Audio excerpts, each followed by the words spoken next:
Hello, hello, hello. I still got music going. I got to get rid of this. Welcome to Sunday night on DeWitt 3D. And thank you for everybody who has joined. I see there's a few people on already. We have Non-Fam, we have Shane, we have 3D Print Viking, we have SPC 3D Tripods Garage. And everybody, thank you everybody for joining me here tonight. Hope everybody can hear me fine. I had a little bit of mic issue on my preliminary setup, but I think I have it all figured out. So, wow. What a wonderful, this week went by so fast for me. I don't know about you guys, but very fast. I spent a lot of time down here in the studio. It's very cold down here, so I had to put a sweater on. I'm freezing. But I bought myself a new PC today. Not today, this week. I set it all up yesterday and today, finished setting it up. My laptop just wasn't cutting it. It did a good job. But hey Ryan, how are you? One of my maple syrup covered streams, absolutely. I should have a bottle of maple syrup down here, just maybe up here instead of this guy. Had a little bottle of maple syrup, just to show that it's a truly Canadian stream. So, but yeah, so I got this new system set up. It's going to allow me to have no problems with my cameras. Right now I have 4 cameras set up, I believe. I have this one that you're seeing me on now. I have the overhead view camera right here. I have the build camera, which is this one right over here. I'm trying a different angle tonight. And then I have the close-up camera, whoa, which is this guy right here, this really fancy new close-up camera I have. So hang on, let's see. There we go. And of course the main camera again. So we'll use that close-up camera if need be, but it's on standby. But hey Gary, how are you? And Radmaster, hello, welcome, and Henry Lynn. Thank you guys for popping in. So yeah, I'm really excited about this new PC. I've actually got 9 USB ports on it versus my laptop that had 2. So it's going to make quite a bit of difference in my streaming experience, I hope. And then I actually bought another card where I can actually throw this in, and that'll give me 3 more USB 3 ports. So I'm all set. Had to do a little bit of upgrading, but what the heck. And then I also got this really cool tool that allows me to switch between scenes very quick. The Stream Deck. So that's another, for those of you that stream as well, you've probably already heard of the Stream Deck, but it's a pretty new experience for me. So I've got it programmed a little bit, and we're going to see how that works. So yeah. Okay, so tonight we're going to be building the Mingda Rock 3. This is going to be one of the largest printers that I've ever owned. This is a 320 by 320 by 400 direct drive printer. I probably have more headers inside that I could add more USB as well. Yeah, this particular one has an interior USB port as well. This computer obviously has a couple inside because there's some fancy lights in this. It's a low-end gaming computer, I think. I didn't want a gaming computer, but the price was too good to turn down, and it's got the power I need to do what I need to do here. So that'll be good. So yeah, so we're gonna do the Mingda Rock 3 tonight. High volume printer. I've had a few friends say they want to buy a. I always get this name wrong because I'm not into the whole thing, but a Mandalorian mask, I think it's called, and a Mandalorian helmet, sorry. And I've never had the capacity to print one of those, so I thought, hey, let's bring in a big boy. And this thing got great reviews from a good friend. Whoops. Richard at the First Layer, who's mentioned on this shirt right here. So I thought I'm going to build one and put it up for you guys. Dan, DB3D Dan, how are you? Thank you for popping in. And so let's get this thing unboxed and let's start building. I don't know how long this is going to take, but what do you say we get to it? Okay, so I think we have a few people coming on now, and people are going to be popping in that I know of. Yeah, so let's get it going. I'm going to switch to let's try the overhead camera just to do the unboxing here and see what's happening. I haven't opened this box. I have no clue what to expect in here other than watching a couple videos, but we'll see. Let's go. And I'll be watching the chat. Anybody has any questions, comments, suggestions? I'll keep an eye on the chat as I go. Okay, this is a big box. This is going to test the birth of my workbench here for sure. Okay, so first thing we get when we open it is some nice white foam. Wow. What time frame do I open up for questions? You can ask questions anytime you want, and I'm just going to try and catch them on the stream as I go. So no specific time frame, no specific limit of the amount of questions you can ask. Okay, do not remove before finish assembly. I'm going to assume do not remove before finish assembly. It's the first thing that was in the box. Let's see, yeah. So what they're talking, and this is laying on top of the big build plate. So what they're talking about with do not remove before finish assembly, I have to remove this in order to get the rest of the printer out of the box. So I'm going to break their rule first and foremost. Look at that. What printer number is this for me, Tripods Garage? This is going to be, let's see. We have the 2 Prusa's. We have the 3 Ender 3 V2s. We have the 2 CR6 SEs. We have the Anycubic 8. We have the FlashForge 9. We have the Kingroon 10. So this will be number 11, I believe. You're wondering if I'm familiar with the just 3D printers as tools or more familiar with the individual components and how they work. Right now, I'm stronger on the 3D printers as just tools because I actually do it as part of my business as well, and I sell 3D prints, but I am slowly learning on the individual components and how they work. I'm slowly learning as I need to. I'm far from the best person to ask about the inner workings of motherboards, etc., but those are things that I'm slowly teaching myself. So, and let's see, Ryan, you noticed print as a job, so I was wondering if you ever got into the mechanics of the printers. Yeah, and as I say, I'm trying to. I'm working on it. I've done some modifications. I have an old Ender 5 that I want to strip apart and rebuild into something myself. So someday I will. So that may be a future project down the road. Your wife would cringe if you bought that many. Yeah, exactly. Printer number 13 should be an ANET. LO. Yeah, okay, well, we'll see.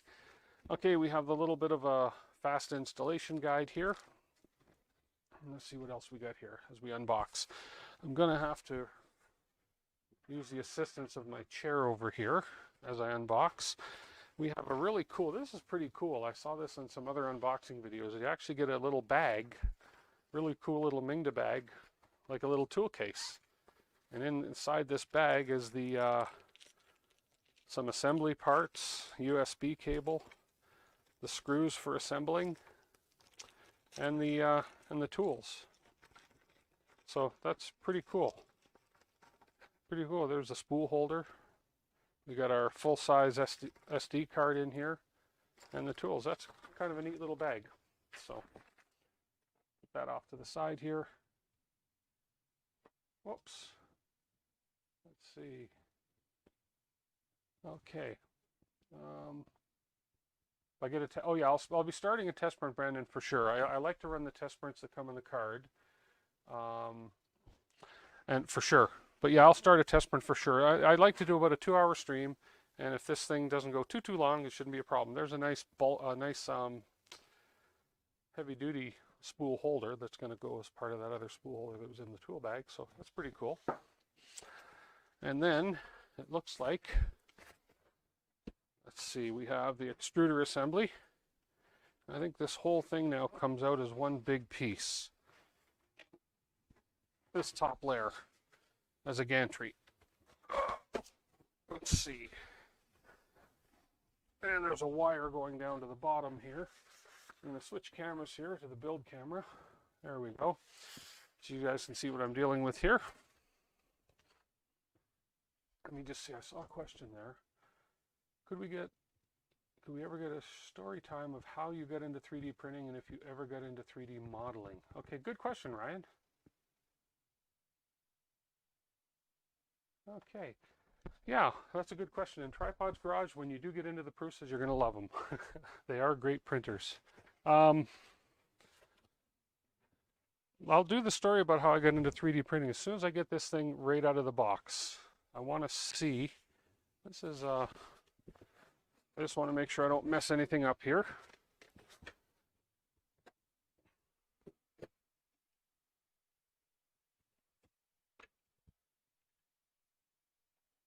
Everything's sort of interconnected here.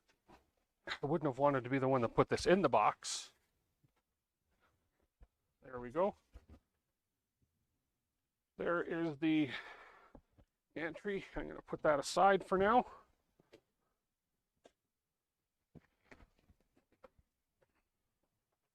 We have our hot end assembly coming out of here. Let that go down with the bed. And then we have our power cord, which I'll throw aside because I have a power cords already hooked up ready for this. Okay. Yeah. Okay, now we have this big, switch back here, big build plate platform in the base. That's a huge build volume, bigger than I've ever seen. I have a CR10S Pro. I have a friend that has it right now. He's helping me with the firmware, but not nearly this big. So let's see if I can lift this out of here.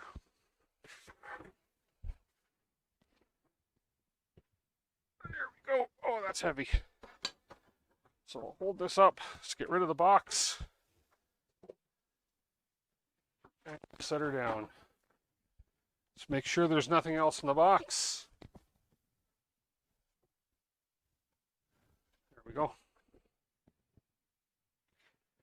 And I think I got everything out of the box. There we go.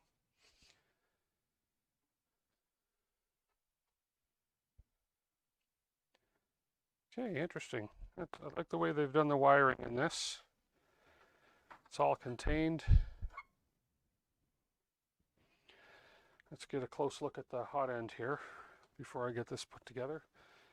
This is a E3D style hot end clone, and it looks like a, oh, I forget what style this extruder is. Let's look at this here. So here's the hot end. It's a pre-built hot end. I think that's a BMG style clone extruder, direct drive here, with a V6 hot end. That fan's a bit loose, but I think that's the way that's supposed to sit on there.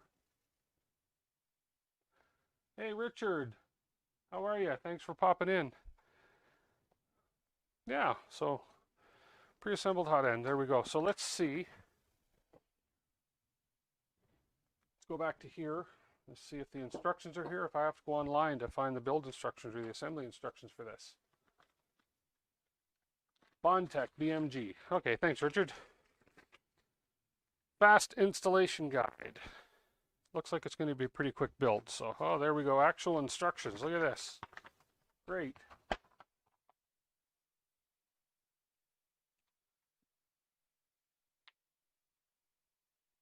Okay. Step 1. Step 6. Where's step 1? I see step 2. Oh, there we are. Install the gantry. Okay, I'm going to grab the screws out of the bag here. So, how I got into 3D printing? Well, it started, I believe, it was probably about 3 years ago. And I always thought it was too expensive to get into, because back when I first was interested in 3D printing, it was when the only machines I saw were these massive floor model machines, and I think they ran on a powder or something like that. Anyways, they were big, they were expensive, they were cool. I remember looking at it for the business, thinking it's a possible. You didn't use your instructions. I'm not that brave. I just like to make sure I know what I'm doing. But yeah, and they were way out of my price range at the time and out of the business's price range. So, but a few years ago, a friend of mine who's also a 3D maker, his name's Mark. I went to his place once and he showed off all the 3D printers he had in his garage. And that's when I sort of realized that, hey, the prices aren't too bad now for some entry level 3D printers. So, um, I did a little bit of research after that, and I decided to buy a couple smaller 3D printers. The first 3D printers I ever bought was two CR20 Pro, CR20 S Pro, three CR20 Pros or S Pros from Creality, and needless to say, those are no longer in working. One of them I had given away, and the other one is sitting behind me here on the floor for parts. But that's sort of how I got into it. And I just got into it and I thought, printed that first little dog test print and I thought that is so cool. And it just sort of escalated from there. And then I met a whole bunch of people through the community, through Facebook, through YouTube. I got to know the people down at a local shop here called Spool 3D, which is where I met Richard from the first layer. He's taught me quite a bit as I've come along as well. And then I just watched a lot of videos and watched and learned and did modifications based on the videos and lost that little nervous edge that I always had about taking things apart and tweaking them and putting them back together. And then that just sort of led to one day saying, hey, why not? And then, well, the live streaming started by, I went on, I'm not even sure how I found it, but I found Dan's live streams and I went on some of Dan's live streams and one day I decided to be brave enough to go on and actually get on StreamYard and chat and show my face. And that sort of from there, I just sort of leapfrog from there into trying the live streams for my own channel, and it's just sort of growing from there. It's become an addiction, to be honest with you. So, and then slowly but surely I started to get some business through our company for 3D printing requests, and we've done a bunch of jobs that way. So it's a hobby, it's a business, and now it's just become a passion, and I quite enjoy doing these streams now. I'm not doing the streams for the money, although if I ever down the road get monetized and make money, hey, what the heck, it's a bonus. But I do this because I enjoy it. So you're getting good sound. Good sound. I hope everybody's getting sound. According to my little doomer thingy on OBS here, the sound is pretty good. So, yeah. Oh, thanks, Dan. Yeah, you were a big part of that. You've encouraged me quite a bit along the way, Dan. So I thank you for that because I never thought I'd ever stand up in, there's nobody in front of me in person, but this is to me still like public speaking. So my first few streams, I was nervous as all get out. So, anyways, let's get this gantry installed. We have 4 screws. We need some tools. I don't open the new tools. I just open my little tool kit here. A hex wrench is a hex wrench is a hex wrench. So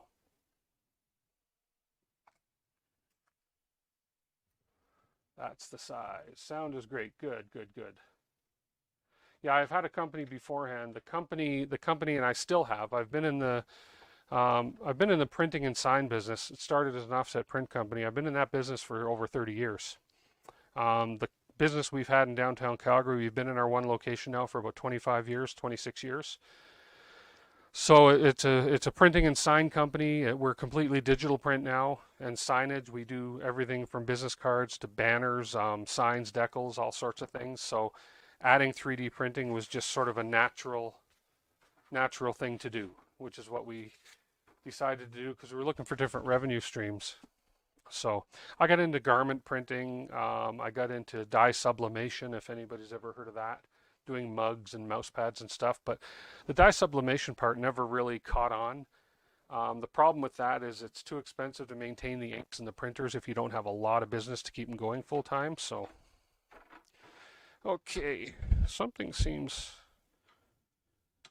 wobbly here. It's either my desk or this printer base is a little off. Yeah, that's interesting. Oh, there it is. I think the There was just something loose underneath, but that's okay. Okay, let's get this gantry assembled. In and up. This is just your typical gantry, same as any of the smaller format printers. Better stop or I'll have to cross that border and kick your butt back into it. I better not stop. Okay, I won't. Although if that's what it takes to get you to visit, then hey, maybe I will. Okay, I'm just going to pull that over the edge and get a couple of these screws on this side.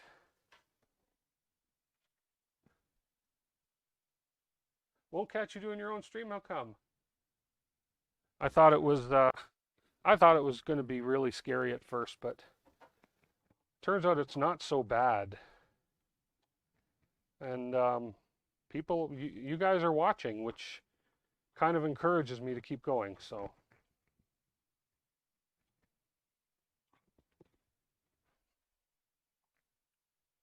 Your old job made sublimated jerseys. Oh, okay, yeah. Sublimation is a lot of work. And you have to have the right equipment. I just had a 16 by 20 heat press, which allowed me to do a fair bit of things, and with the mug presses. But you're limited as to doing, say, blankets and towels and stuff. So, okay, we'll just hang that one over this edge.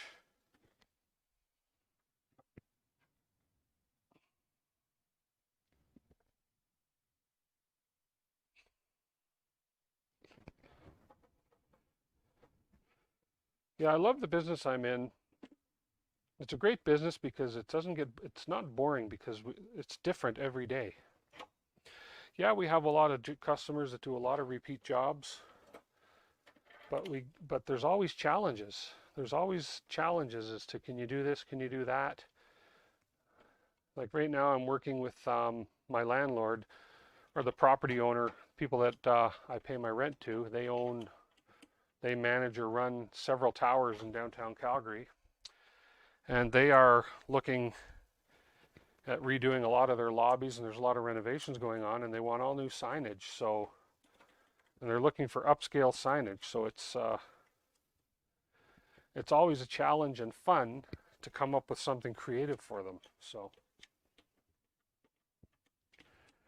and being fortunate enough to be married to a woman who is an incredible graphic designer really helps along the way as well. So we throw ideas past each other and so forth. Okay, we got these tightened. That's no problem. That is a nice big printer. Hey, Jerry, how you doing? Thanks for popping in.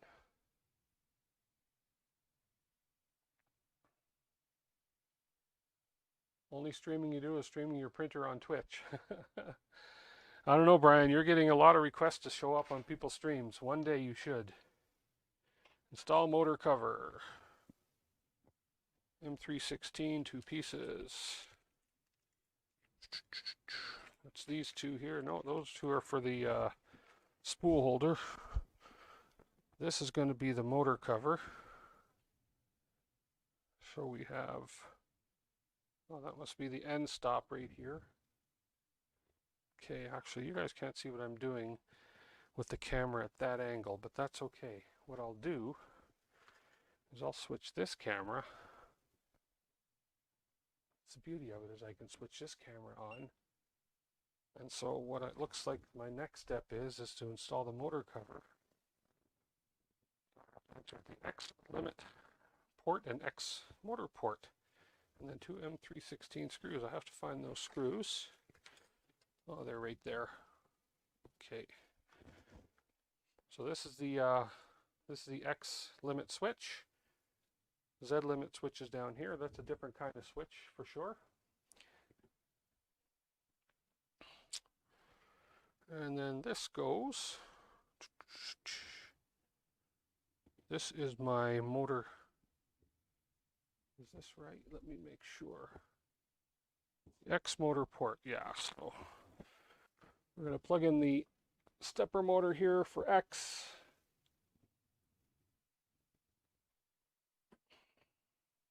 It can only go one way.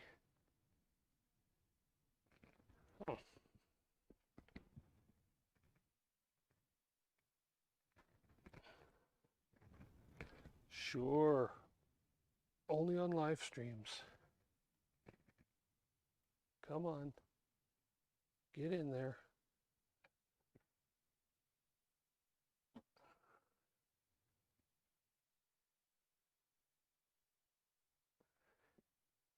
There we go.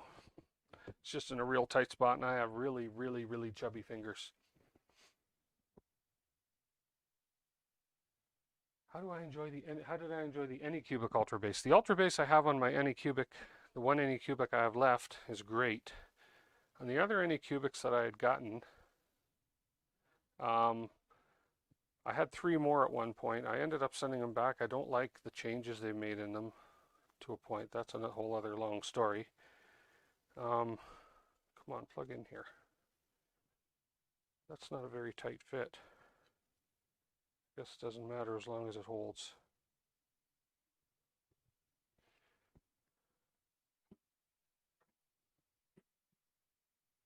We'll just set this gently down on that bed. Okay, let me get these screws ready. And I found that they were inconsistent with the bed adhesion. The bed adhesion was great on all of the Anycubic Ultra bases. It was getting the prints off. Some of them would just pop off super easy when it was cooled off. And other ones were, oh come on, now they give me Phillips screwdriver screws. Phillips head screws. Instead of, that's annoying. Anyways. And some of them would, I just have to find my Phillips screwdriver here. This little guy should do. Yeah, and then some of the Ultra bases, the prints are sticking way too good. So, but otherwise I love the Ultra base when they work. I need to find a little better Phillips screwdriver here. Hold on 1 second. I didn't think I would need a Phillips. I figured they'd all be hex. I don't have my large screwdriver down here, so I'm going to have to make this work here.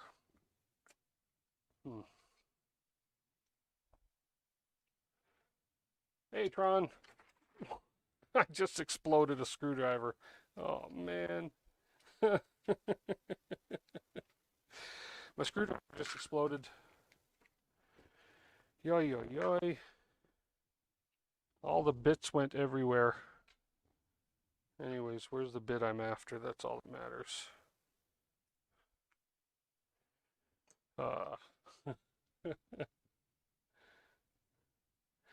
Man, none of these are going to fit too well. That's annoying. Why did that explode? Oh, did it break? No, it didn't break. Holy crap, maybe it did. Anyways, sorry. Let me put this back on here. I'm just trying to find the 2 screws that I have to put for the motor cover here. They're tiny little Phillips screws, and my micro screwdriver is too small.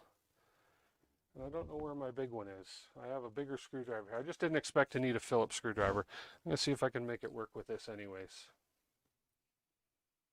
Let me throw an overhead or a close-up camera on this for you guys. Let's see, here, here, here. And we'll just bring this down here and right over here. There you go. You guys can see what I'm doing here.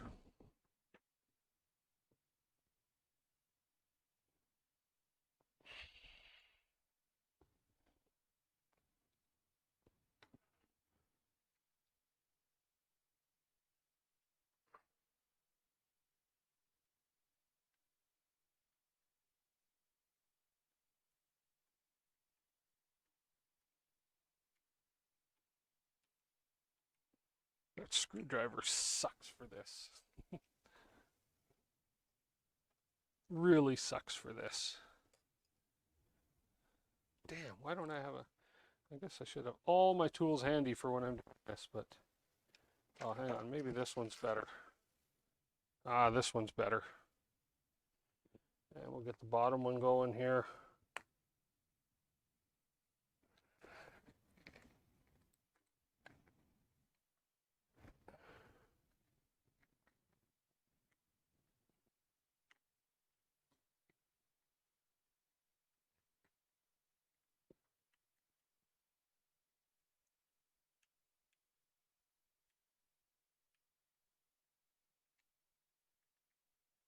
this is not working at all.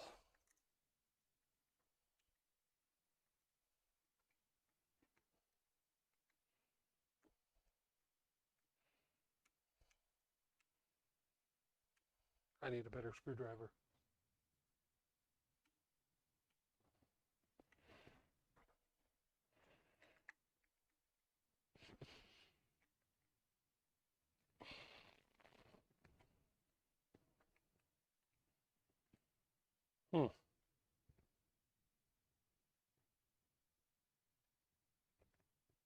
Man,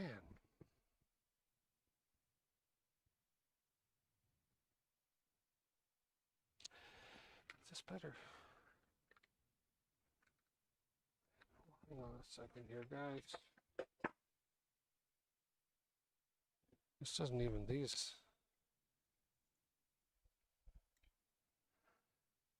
I can't tighten these at all with this screwdriver, so I'm going to try something different here. Hang on. Okay, 1 second. I'm going to go get a couple different screws. I don't like those. I would rather have hex key screws. So these are M3x6. I have M3x6s in my toolkit, so just bear with me. Okie doke. Where's my M3s? There we go.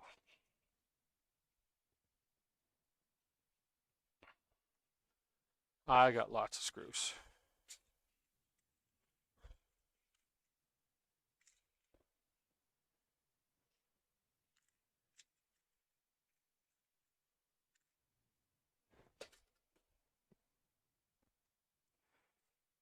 Compromise and improvise. That's the name of the game.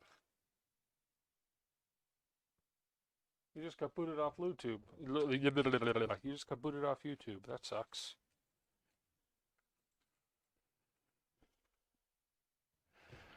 Don't like when that happens. Let me make sure that's in fact the right size. These holes are very, very tight, but that is the right size screw. Okay, good.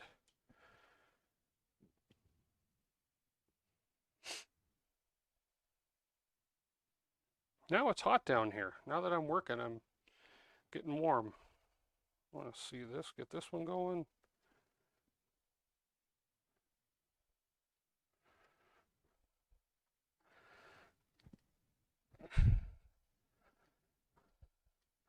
There we go. Okay.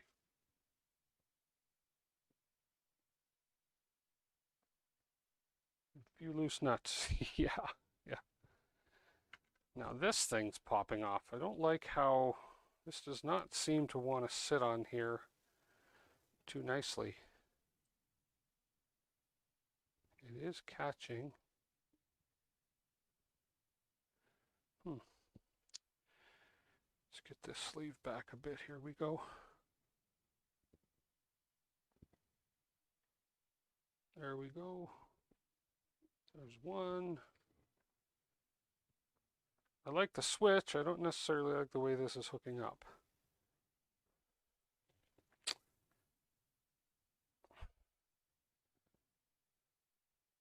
But there we go. Do it one time and it should be good. Okay. Now that I have a proper screw, not some Phillips thing,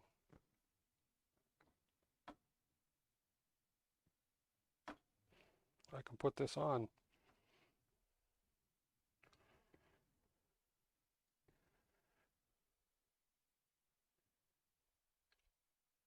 There we go. Where did I put the other one? Right here.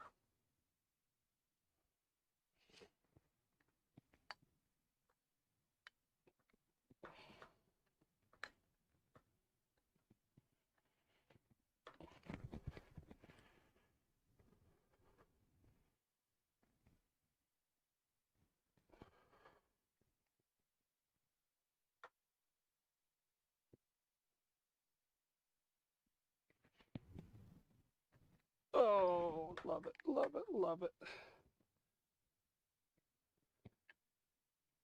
My hands are too big.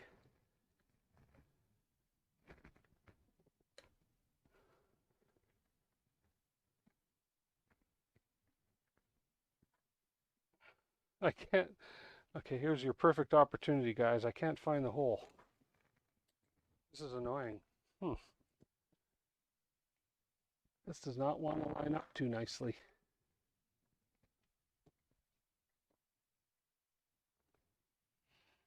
I think the bottom of this cover is a little bit bent. There we go.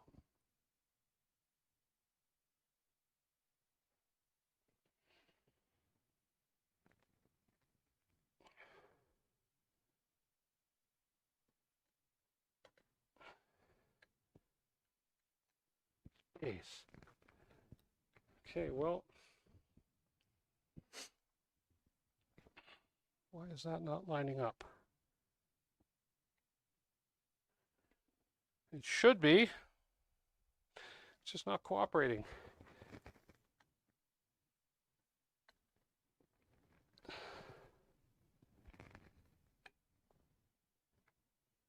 Do it 3D, never boring. For goodness sake. I'm having trouble getting this screw in. I am having trouble. Okay. Let's try this once more. Breathe. Why will this not line up so easily?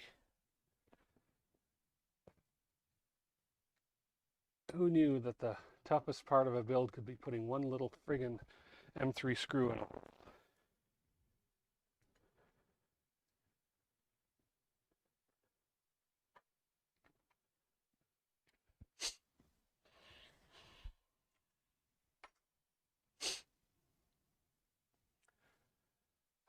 Patience. Patience, patience. 43 minutes into the stream. I should have had this thing built by now. Okay.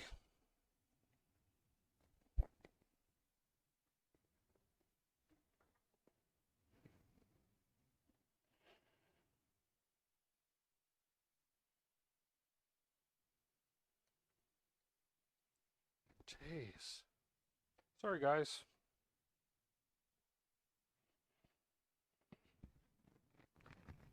This should not be this difficult. Yes, it is the right size screw. Yes, it is going in the right spot.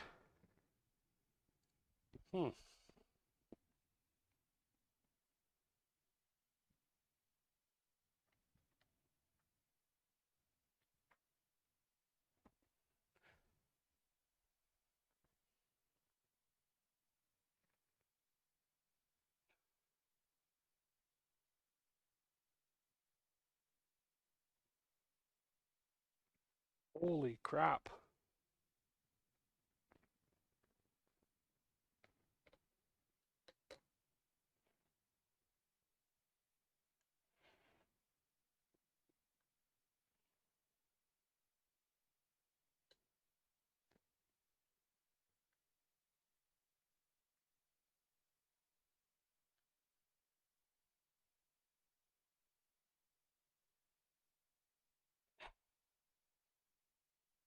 Okay, that was a lot of work for one screw.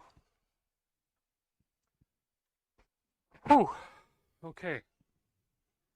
That is on there. Let's get that up a little higher. All that work to get this cover on. Good things take time. Yes, they do. Hey, Mark. Whew. Okay, now I'm warm. Now install the printing head. M3 by 8, 3 screws. Yes.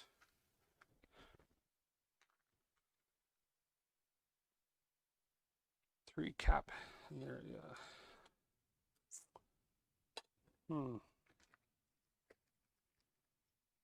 They do not have, nope. screws that show in the picture are different kind of screws than they're showing on here. That's okay. So we're going to put the print head on. I'm going to give you guys this camera and a big one. There we go.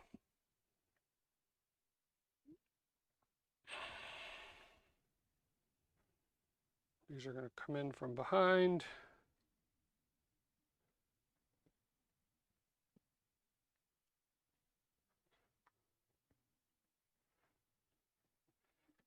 Okay.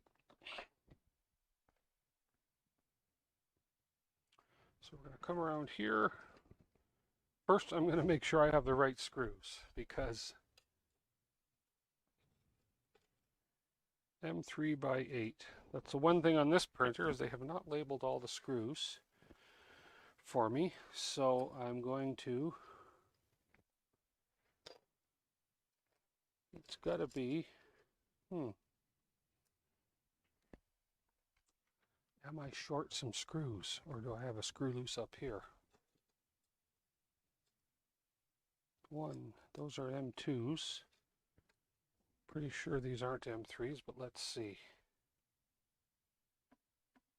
Oh, those are them. Okay, they look more like M2s, but that's okay. Okay. So we have 3 M3 by 8 screws. And the head just bolts on with these 3 screws here.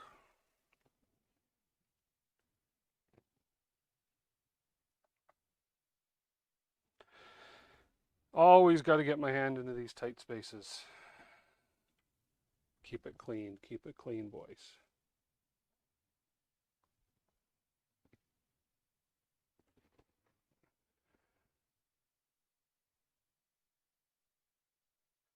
That was a little easier.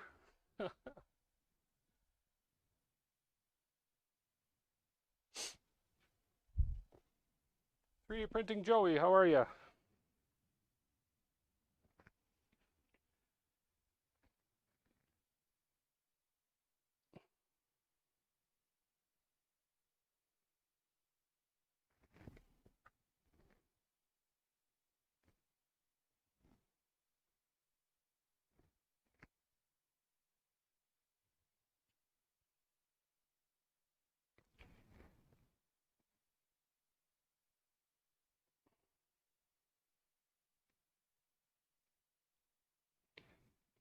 So there we go. Those went on nice and easy. So basically screwing these on from behind, just in behind the wheels. Well, I've got it here. Let me just check and see how. Okay, I'm going to have to tighten up that eccentric nut a little bit on that. Build plate. Have to snug those up a little bit too.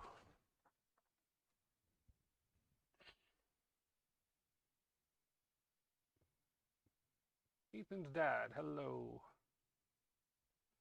Okay. Install the filament holder. Oh, now we're finally down to something that I can actually probably do right. Filament holder.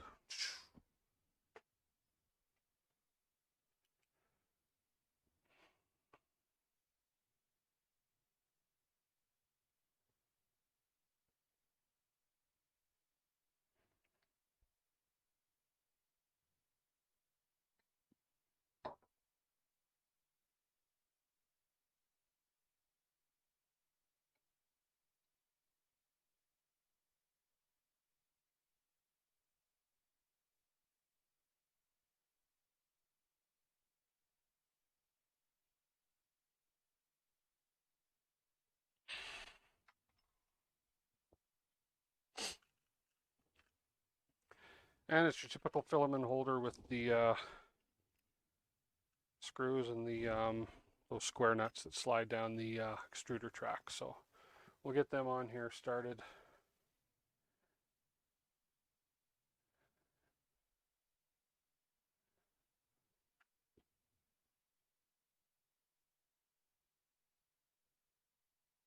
Minus 20 Celsius. Yeah, no kidding.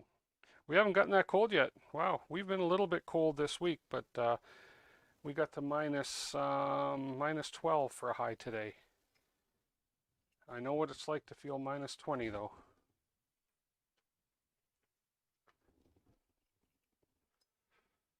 Okay, way up top. Man, my camera's not pointing up this high, but this spool holder is just going on way up top. And you see right here we have the filament, the runout sensor for the filament detector, filament runout sensor.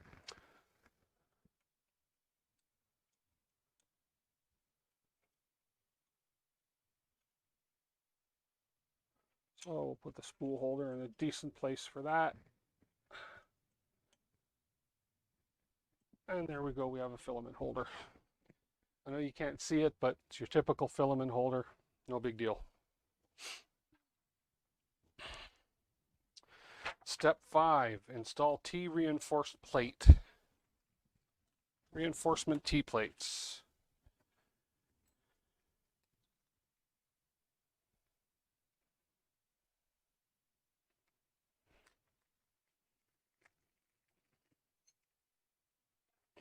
So we have a couple different reinforcements here. We have the T-plates, which are these two guys. And then we have triangular reinforcing plates, which are these guys. So let's turn this sideways a bit. And the T-plates are using M416 4 pieces and M48 4 pieces.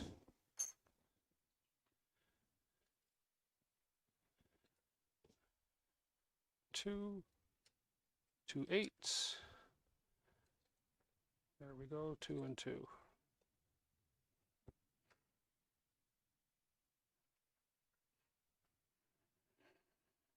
Thank goodness they're hex nuts, or hex screws, because, man, why they throw a couple screws in there with a Phillips head is beyond me. Okay.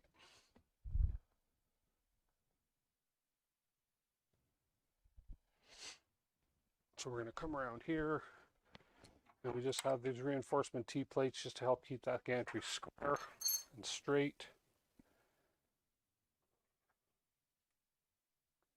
So the longer ones go on the top.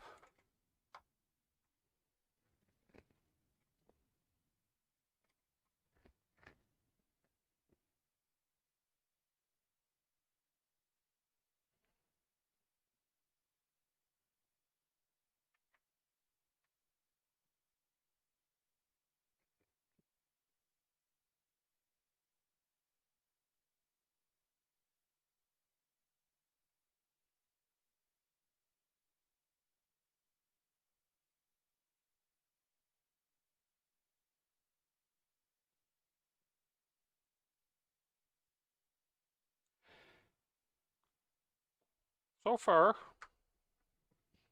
other than my little bit of a, oh, gotta loosen these up a bit. Other than my little hiccup with that one cover, the assembly's not bad. Pretty simple assembly so far. Just gonna line this hole up.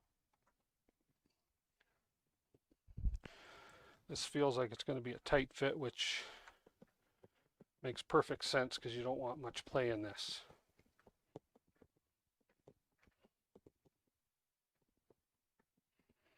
Very snug fit.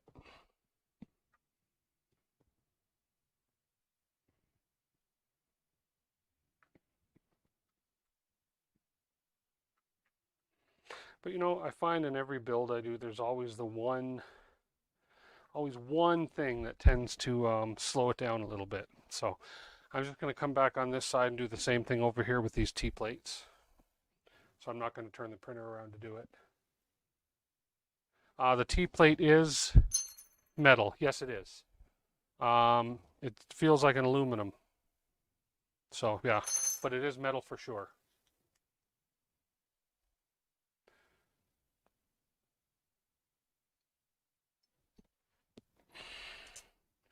Non-fam, I don't know if I said hi to you when you got here or not, but if I didn't, I'm saying hi now. Everybody's popping in and I'm not necessarily paying attention to new people popping in the stream, so. Paul Cumber, I see you popped in. Howdy.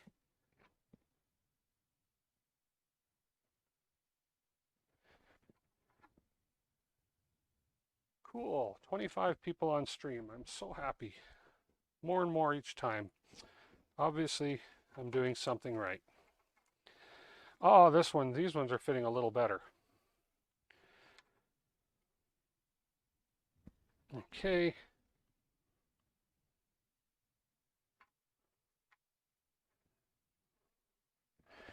What a difference, though, this new PC made. Faster graphic card, more USB ports.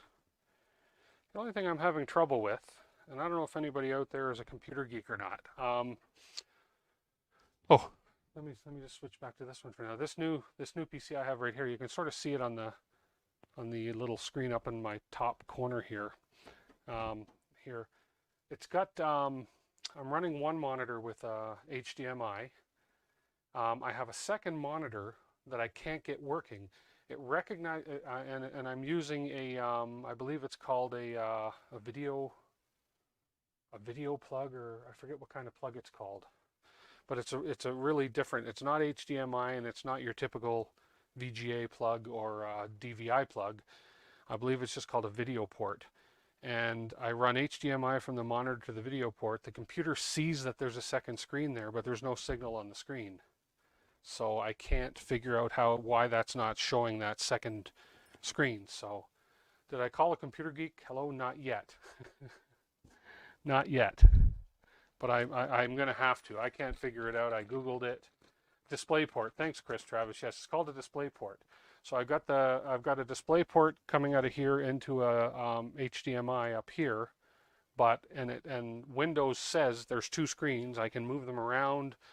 But I can't get the error I get on the monitor says no signal. So it's not getting it's recognizing the screen, but it's not sending a video feed to the monitor for some reason. So I've got to figure that one out. And these guys just go in here.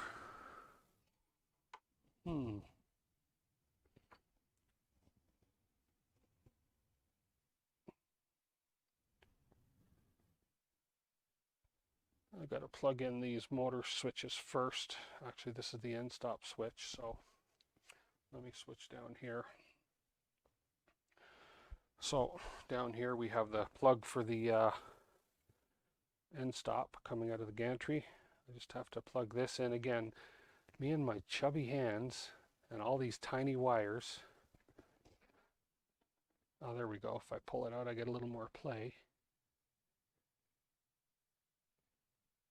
There we go. Plugged. So that can tuck back down in there. And then this, according to the instructions, sits.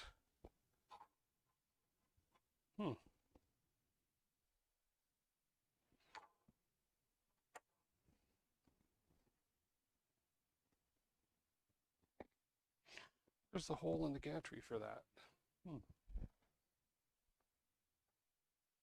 Okay.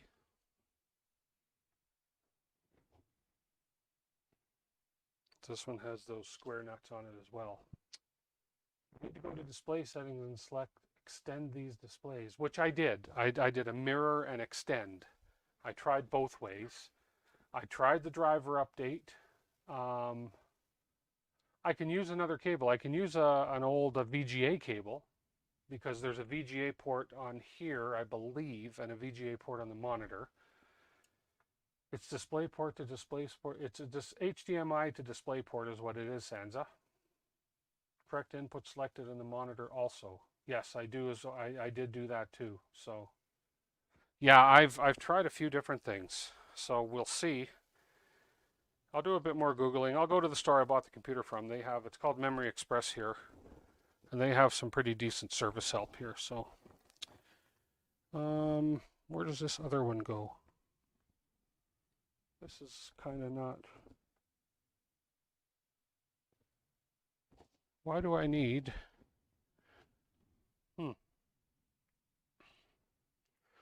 So that goes there. Oh, I see. Okay, so this screw just starts right in here behind this switch. There's another screw hole, and then that screw hole is going to go into this slotted part of the brace, And then this other top part of the brace has that nut, those square nuts that are going to ride into in the rail on the gantry. Man, this is very tight fit for a guy with big hands like me. I know I complain a lot. Tell me, Richard, how did you do this? You have big hands too. You're probably not watching anymore. Holy crap. Oh, number one, it would help if I use the right size. No, that is the right size screw. Or is it? Yeah, it is. I just cannot get my hands in here.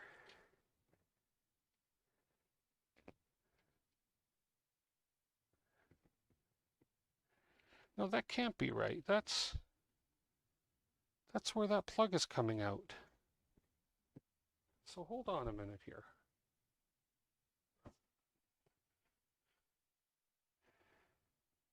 This makes no sense whatsoever. So that hole I was just showing you is where the wire for the end stop plug is coming out.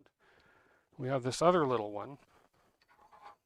So I'm guessing that for some reason, and this hole where this wire is coming out is threaded.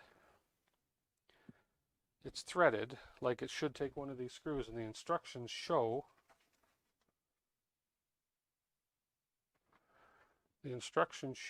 whoops, let's zoom in on this.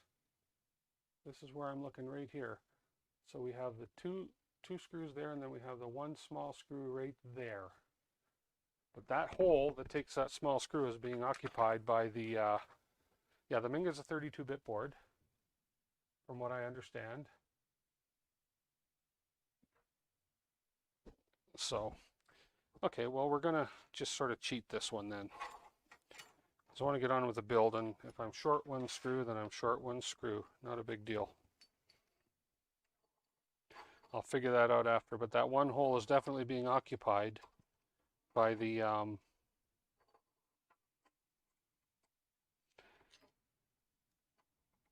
by that end stop switch cable.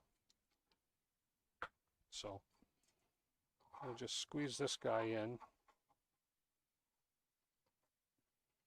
I mean, I like the fact that they're really bracing this thing a lot, but it's just really tight quarters to put some of this stuff in.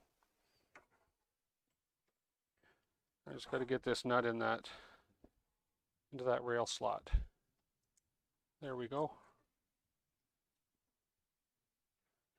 Let's get this started, and then I can move on.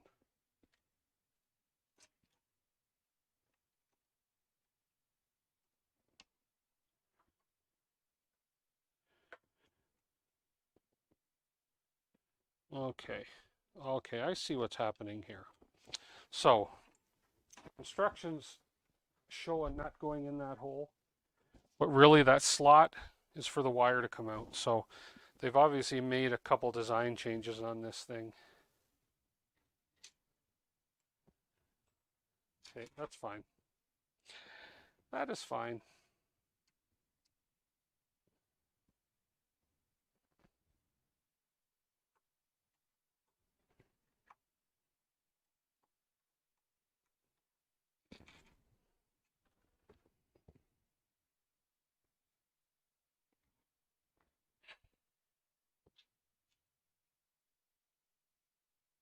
Maybe the cable issue, or have you selected correct input on the monitor? I switched the cables. I switched the cables. So what I did is because both my monitors have HDMI input ports. So I switched the cable, and it could be the cable, I suppose. Because the monitor works, because I switched the cable to HDMI and it worked fine. Why is it I'm having trouble screwing tonight?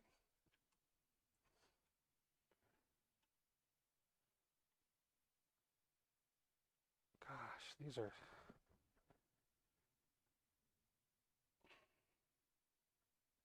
Sorry, I'm blurry here again. trying to get this screw into this hole. And oh my goodness, it's a tight fit. But yeah, so it could be the cable, I suppose, but I think it's more so a setting driver, even though I did update the driver. Man, this does not want to... I can't move it over anymore because this is in the way.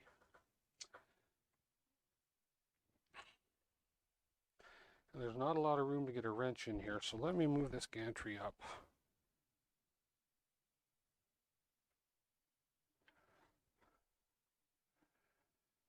Let me move this y-axis, the z-axis up and give me a bit of room in there.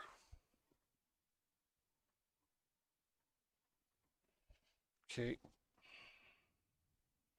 Camera's out of focus. Yeah, I saw that. Thank you. Sorry. I've got this camera sort of set on a manual focus so that I can switch it as I go.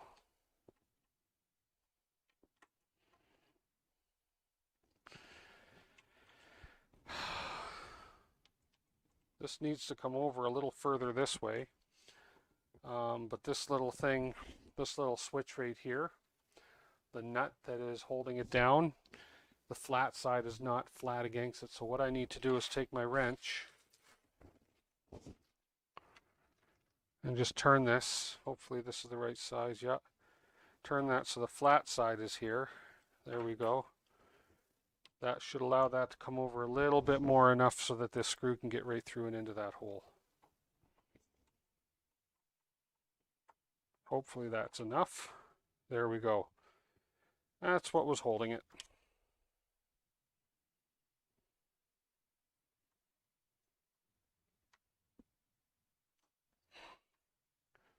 Okay.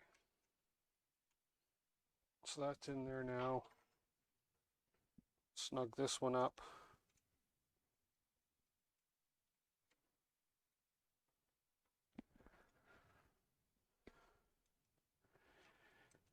And can't tighten this up anymore. I shouldn't be able to because, yeah, it's right up against that piece. So, okay, I assume I'm going to run into the same issue on the other side. So,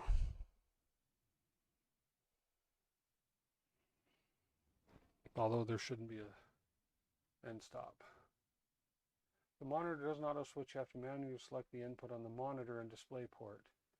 If it's anything like my monitor, it will only pick up if you move your mouse. I tried everything. I will work on it though and see. We'll see what happens. Okay, I'm just gonna go to the other side here and put this same one on. Yeah, this one should be a lot easier because there's only a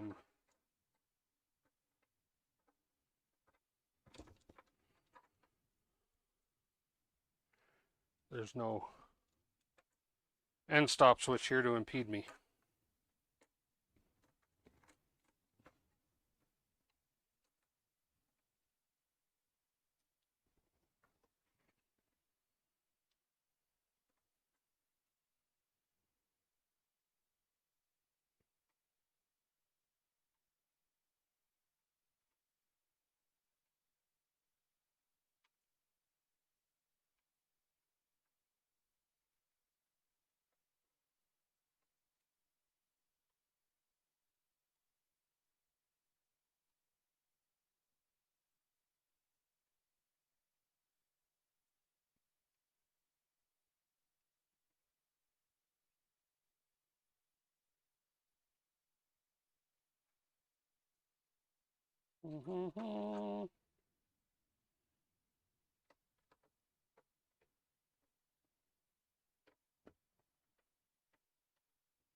This is not my day, guys.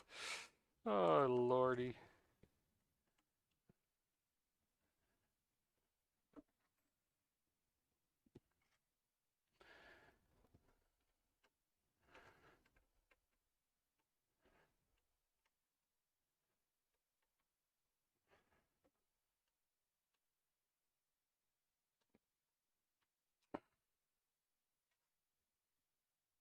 Well,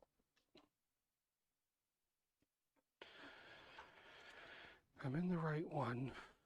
Although I could probably come outside on this one. Let me come to this outer one and see if this works any better. Although I don't think that's supposed to be sticking out like that, but you know what?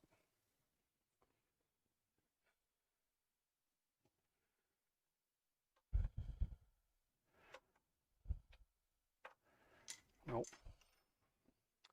Nope, nope, nope. Nothing's ever easy, is it?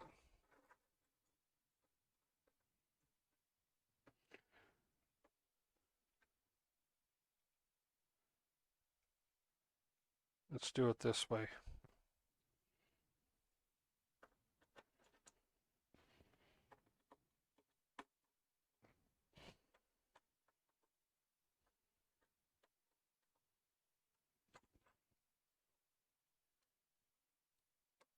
You guys bored yet?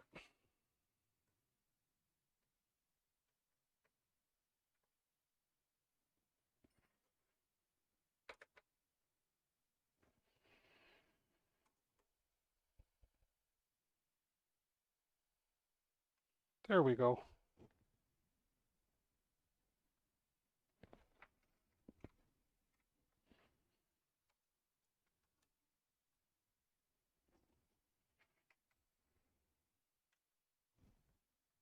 I made that look harder than it should be, but there's not very much tolerance on these holes on the piece, which I suppose you don't want a lot of tolerance when it's holding this thing square.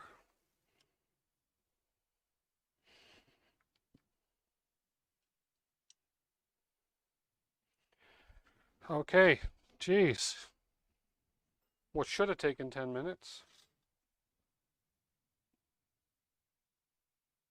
Yeah, I thought it was going to be a fast build. It should be. My hands are big for handling some of these screws, so there we go. Let's switch back here. Okay, we got those on. Hopefully the rest is easy. Now I just got to connect some cables, so that's all there is to it. So we're just going to go over here and connect the Z motors, sorry, Z motors.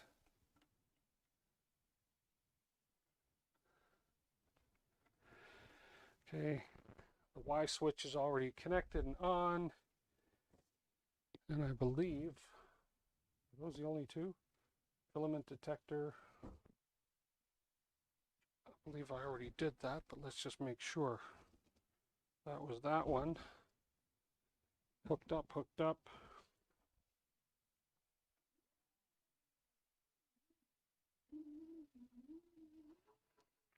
Checking to see if there's any hiccups in the bed, and that appears to be rolling nice and smooth. There's no bumps stopping that bed. Good.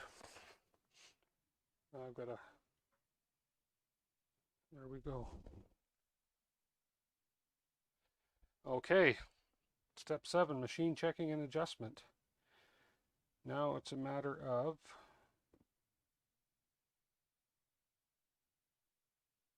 okay, so now they're just telling me I've got to level the X gantry, make sure it's level this way.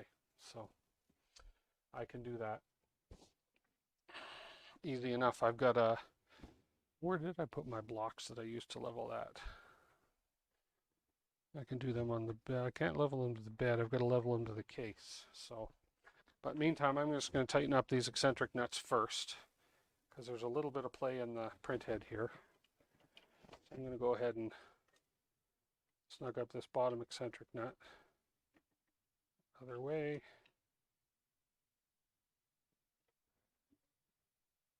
That's better. Okay, that's better. And then the bed. There's a little bit of play in the bed.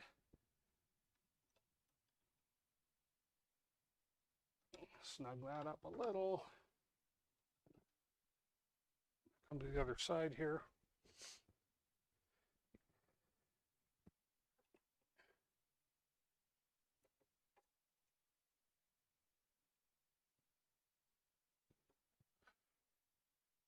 That's much better. No play now. Good. Don't have to go too tight on those, just enough so that the play is gone. Belt tension's good there. And this belt could be a little tighter. The X belt is a little bit loose, so this one just has your typical, oh God, you gotta be kidding me. Let me just move this in here. So we tighten the X belt right here, but look what we found. Look, I mean, 2 Phillips head screws again. What's with the Phillips head screws?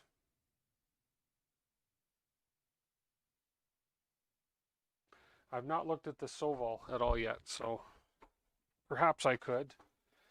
I've got to, now I got to find that screwdriver. I have 2 Phillips head screws here for tightening this belt because it definitely needs tightening. And then, you know, 2 Phillips head and a hex head here. Why, I don't know. But anyways, let me track down my screwdriver. It can't be far. Matter of fact, I think it's at the top of my stairs here. You might not lose sound, so let me see if it's where I think it is. And of course, it's not where I think it is. The one time I need it. Okay, but I think I have a backup screwdriver stash over here. Bear with me 1 second, guys. Okay. I don't like the fact that I have to go hunting for tools that I shouldn't have to go hunting for. There we go.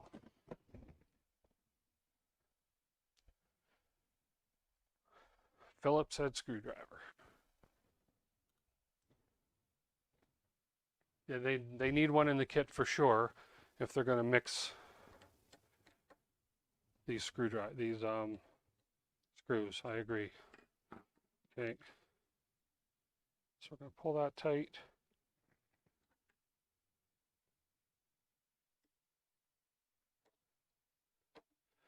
I'll switch them out eventually, probably.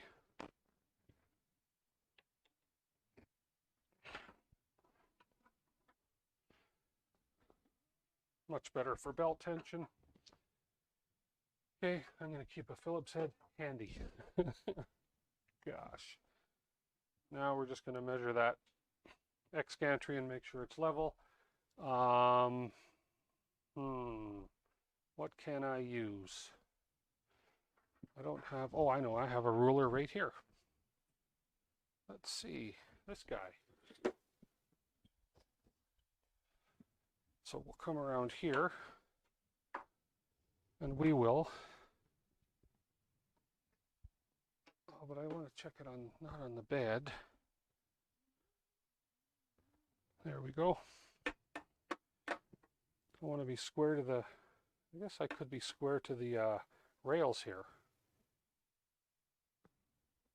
So we are at 5 5/8. I'm just measuring inches because that's what this ruler happens to be. This one's got to go up.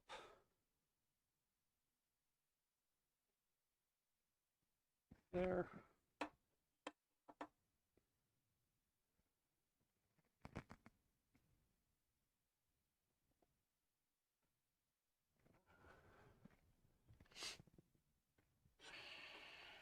Okay, those are level now. I don't like they're not going to stay level. They could easily come out of level because they're pretty loose. But is what it is. There we go. Okay.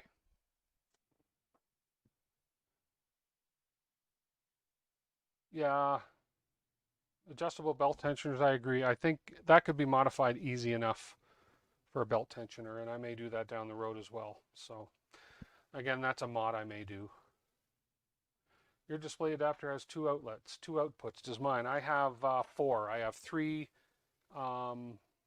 display ports and 1 HDMI port. And a, let's see, 3 display, 1 HDMI, and a DVI. So actually I have 5 video output ports on this card. This is a pretty high-end graphics card. It's what they call a GeForce RTX graphic card. Apparently it's a pretty decent card. The printer that was on sale, $5.29, Amazon. And I also agree with the Sans as well, belt tensioners. But I think that's just something that's going to be coming on them as they come. But little things like this, the fact that they've got Phillips screws mixed in with the hex screws, that's an annoyance. That shouldn't be. Like even over here, there's a couple little Phillips screws um, holding this sensor on. I mean, there's 4 Phillips screws over here. I mean, come on, like make it all or nothing, but don't put Phillips screws on these printers. They're just difficult to work with. So, okay. Good night, Chris. Thanks for popping off. Appreciate it. Sorry this is taking so long, but hopefully I'm going to get this printing shortly now. So, step 8, adjusting the wheels. I've already adjusted the wheels, the eccentric nuts. Actually, I didn't check these ones. Let me just check. Yeah, this is loose. Okay. Yeah, this one could use a bit of tightening here. These are the only ones I haven't checked. So let me see. This one bottom wheel is, its wire is awful close to that wheel. Anyways, that's okay.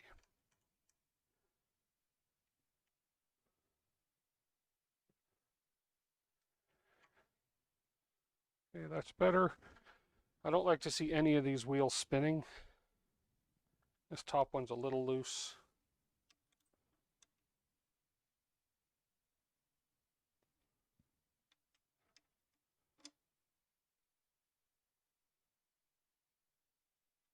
There we go. Now I just want to make sure I didn't put that out of level again after I did those. So I'm just going to go back here and check the level on these again.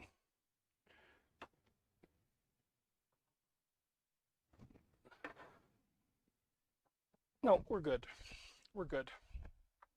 Okay. Okay. Step 9, adjust the platform wheels. Similarly, please check the platform if necessary as a step. Oh yeah, the build plate wheels. I've already done the build plate wheels, so we're good. What sort of springs? Oh, good to see. They have, I love this camera for this reason. I can go down here with this camera and I can show you guys that one thing I really like already on here is they have, stay focused, stay focused. There you go. One thing you notice is they've got the nice thick yellow springs on there, not the cheap silver ones. So they've put the heavy duty springs on here, which means I don't have to do that, that's a plus. I may change these out to bigger knobs. These knobs are quite, no, I can't go bigger, but I may put those red knobs on. We'll see. But for now, I don't have to do anything because those are the kind of springs that I like to see on these type of printers. So that's great. Awesome, awesome, awesome. So now I get to level. So we got to plug it in. Let's get some power. And I have a power cord here. What's this other power plug in there for? Oh, it's my laptop battery. Okay. Oh, first I'm going to check. What do I need to check, everybody? I need to check the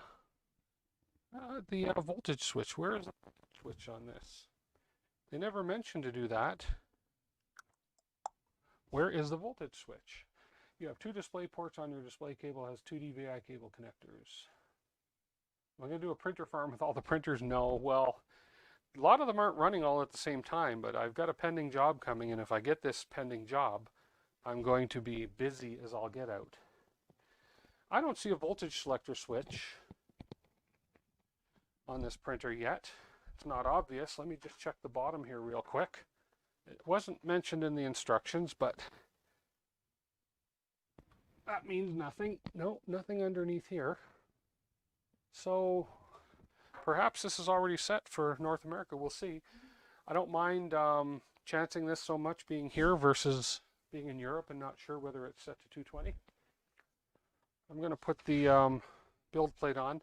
This is your typical magnetic build surface. I'm not a huge fan of these, it'll work for the time being. When I first got into 3D printing, I damaged a bunch of these, but then back then I didn't know what I was doing. So let's get this on.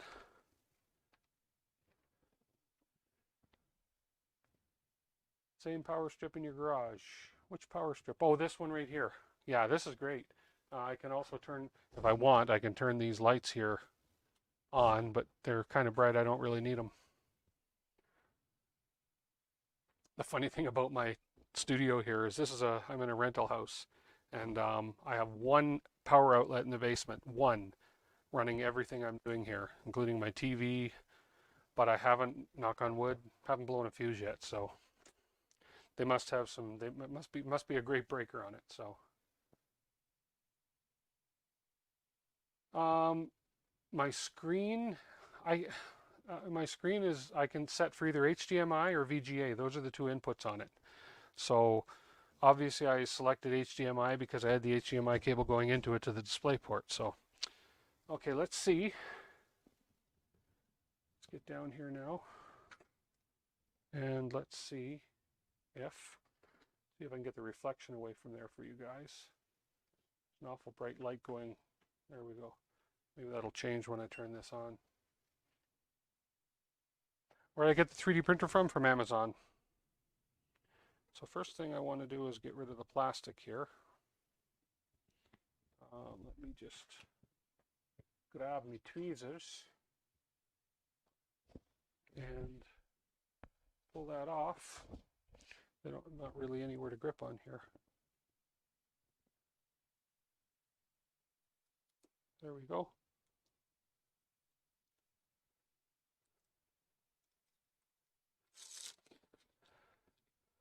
Oh, so didn't come off too cleanly, but hey, well, let's see if I can power this on. See if the voltage is set. And we do have power and we have a screen, so obviously the voltage is already set to North America. And let's get really close so you guys can see the display here. Let me throw some tools away here first. Let me just put these tools away, out of the way, because knowing me, I will spill them. Okay, here we go. See if I can get a better view of this for you guys without all that reflection from the lights. There, that's better. And if I focus it, let me just look on the big screen and see if that's, oh, there. Oh, I can block this light. Hang on. Let's see. Oh, there, that's better. So just turn one light off for now. So there's our display screen. So, touchscreen display. Okay.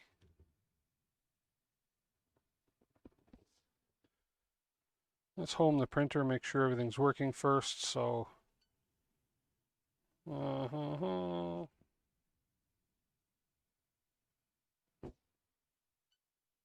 menu, home, home. Okay, so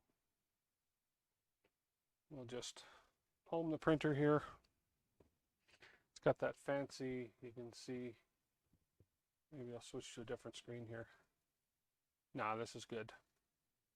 I'll make this one a little bigger.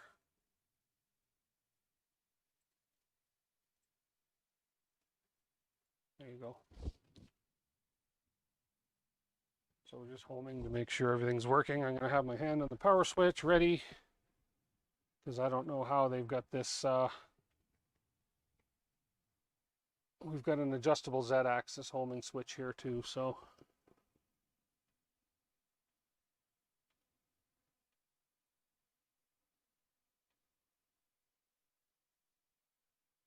Okay, so it's homed a little low.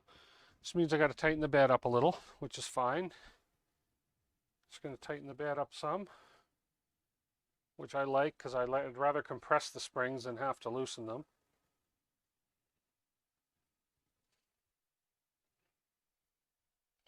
Now let's see, do they have any leveling assistance in here?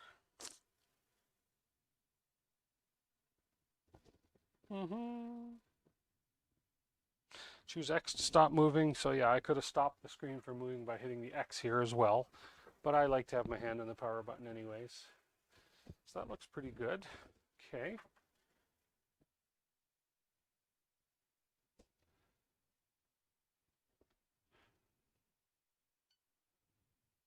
So X basically unlocks everything, and now I can push and slide these to home. So it doesn't have any assistant where I'm going to push buttons. So I'm basically just going to be leveling this manually, but let's heat up the nozzle in the bed first.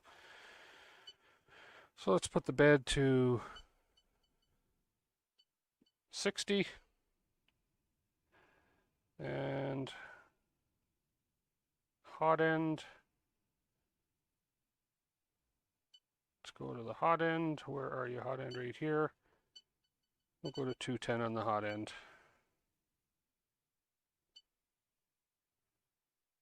Okay, and you can see on the display there.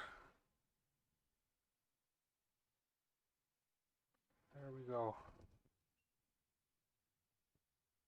See how long it takes to heat this bed up. So we're at 25 out of 60 already. No auto bed leveling, no. Nope, this is manual bed level, but you can, I'm sure I could put a probe on there if I wanted to.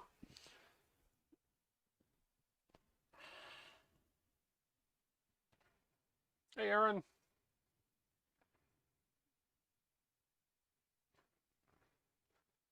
$15 amp breaker for the garage and foyer. Yeah, I mean, all my lights are LED. They're not drawing much at all. So actually, the only time I blew a breaker on an extension box I have over there once when I had 5 printers heating at once. Okay, Dan, thank you for popping in. Much appreciated, as always. I will see you on stream this week, I'm sure.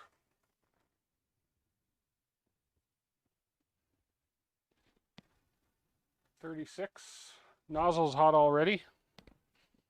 Let me find a piece of paper. Here we are. Get the paper ready. Do the leveling.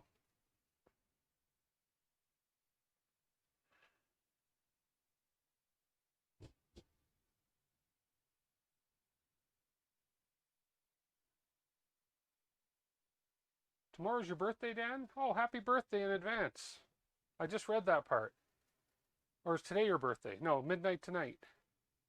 Well, happy birthday. Marcel, you're here that Dan's leaving. Ah, good one. I think he's heard that before. And the bed's at 44. The bed's not taking that long to heat up for a large bed. It's pretty good. I gotta decide what color filament I want to put in this thing.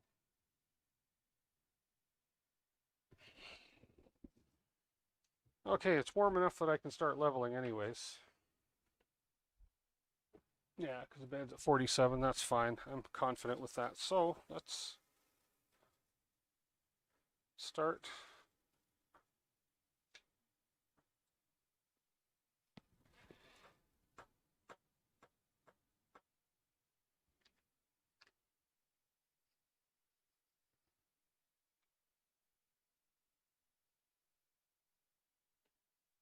And this is just like any manual leveling. Hang on, that's a bit, no, I don't like how loose that's going to go. So I'm going to, that's taking that spring way too loose. I'm going to tighten these springs right up. I'm going to take a little extra time here, but I want to level it the way I like to level it, keeping these springs as tight as possible. And loosen them, tighten them right up and turn them about a whole turn out. Tighten all these way up.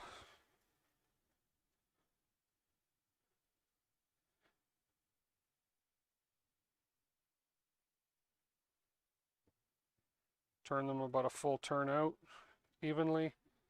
There we go. Let's see here. Another printer. You must have quite the collection. Now, I do. It's too many. Too many. But I needed a big volume. I needed a large printer like this one here. This is a 320 by 320, so. No, Paul, you haven't. And Paul, the reason you haven't received it yet is because I just finished doing my decals and I wanted to send you some decals as well. as one of my maker coins, so that's going to go out this week. My decals, as you saw, I just finished doing last week, so that's the delay. So let's home this again. I'm going to adjust this Z stop or Z stop. We're going to go down. So let's bring this, let me just take this camera back a bit here. I'm going to move Z up a bit.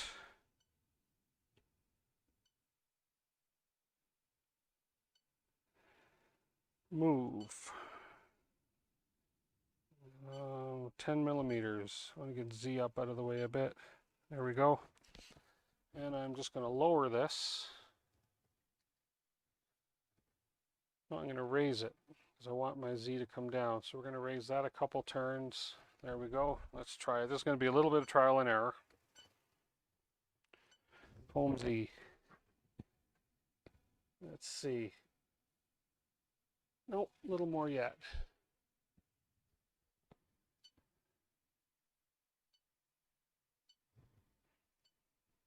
A little more. Another 3 turns. Home.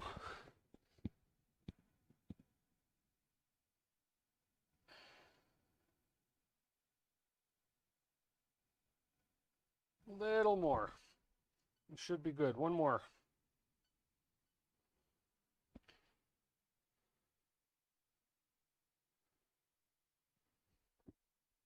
Go. And I should be able to level it based on this.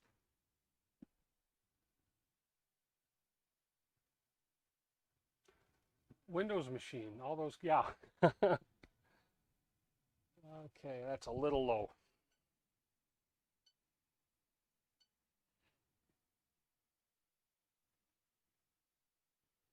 There we go.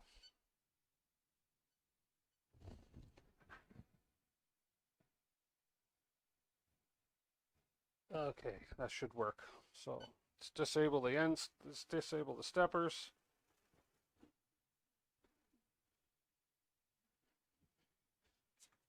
Now let's do some leveling.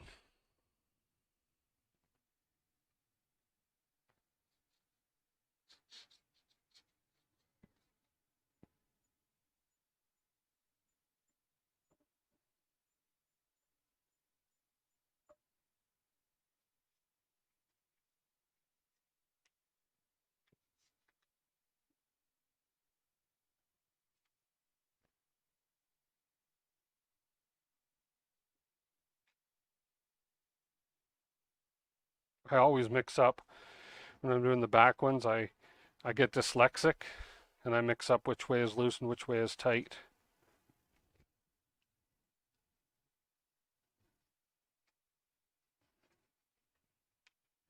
There we go.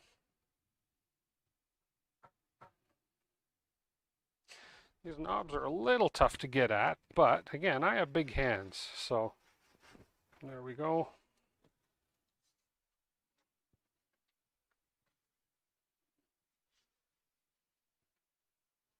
See, that's good. It's good. Little tight. It's good. That's good. Let's check the middle. Middle is actually good. This bed is, I don't think there's any low spots on this bed. Oh, right in the middle there, maybe on the front and the back. Middle and 4 corners are good. Okay. Let's home it again. Final homing. We'll get some filament going. No auto leveling. No. Yeah, I mean, you could put a probe on it. Some people will say, you know, today's day and age, you should have auto leveling, but I think that's a hit and miss type thing because I don't mind manual leveling. It kind of auto leveling's good. I like it for the mesh leveling, but I don't mind manual leveling either because you can manual level a bed no problem. NLTMW, how are you? Thank you for popping in.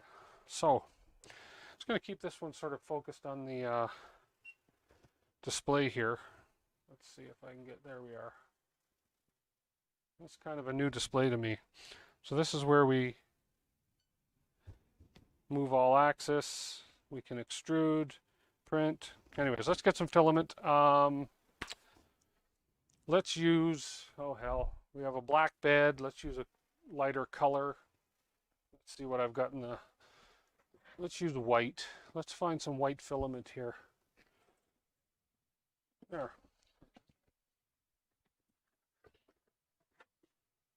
Use some filaments.ca white, but I'll bet you any money. Oh, it just fits. Oh, that's a big spool. Okay, just fits on that spool holder. These filaments.ca spools are wider than your standard spool. So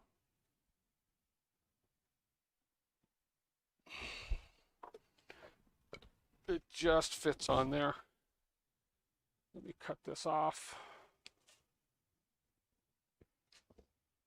We'll go through the filament sensor.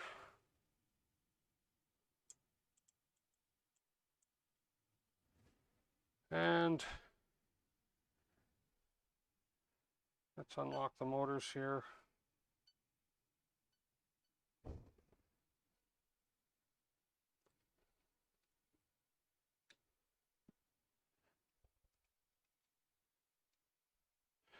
And let's feed filament. So we'll go, oh, I don't know what I just pushed there. Home, move, no, extrude, 5 millimeters, 10 millimeters, load. So let's just get the camera up over here by the extruder here. Let me turn this light back on. There we go. Are we moving? We're not moving. Did my temperature drop?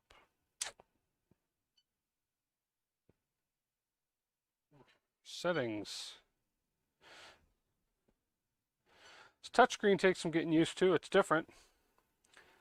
Oh yeah, okay. My temperatures have dropped. They didn't stay. I don't see a preheat function on this. So there's a few things that I can say that I'd like to see different. So let's go to 210 on this. Let's go to 60 on the bed.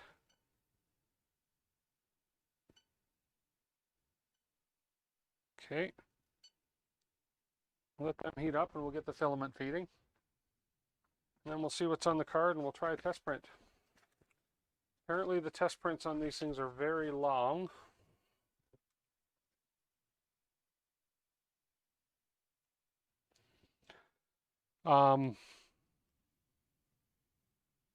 There's one thing that I did read about, a negative on this. So if you look at where the filament sensor is on here, let me see if I can, oh yeah, you guys can see this from behind anyways. So if you look at where the filament sensor is, where the filament's coming out, going into the hot end, well, once this hot end X gantry, if I'm doing a 400 print, this little Bowden tube to feed into the direct drive here is going to be up above the filament sensor, which is going to force this filament on a 90-degree angle or less and have issues feeding. So the filament sensor on a long print is going to be a problem. So it's either going to be bypassed or moved or something. So that'll be interesting to see if I do a Mandalorian helmet, how that works. So it looks like we have some filament coming out. I'm just going to feed a bit more.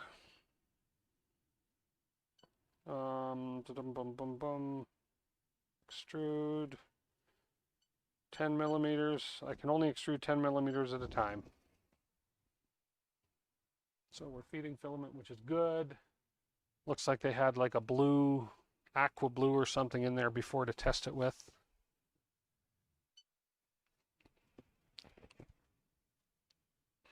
I know I could push it through by hand, but there we go. Now we got a good stream coming out, and it looks like it's all white. It's all white with me. Okay. I just want to find out on this screen down here. Maybe if I go at this angle, there, the light's not going to be as a hindrance at this angle. I just want to find out where the it's supposed to have baby stepping on here, so maybe after I start printing I'll figure that out. So let's throw the card in and see what we have. The build was easy.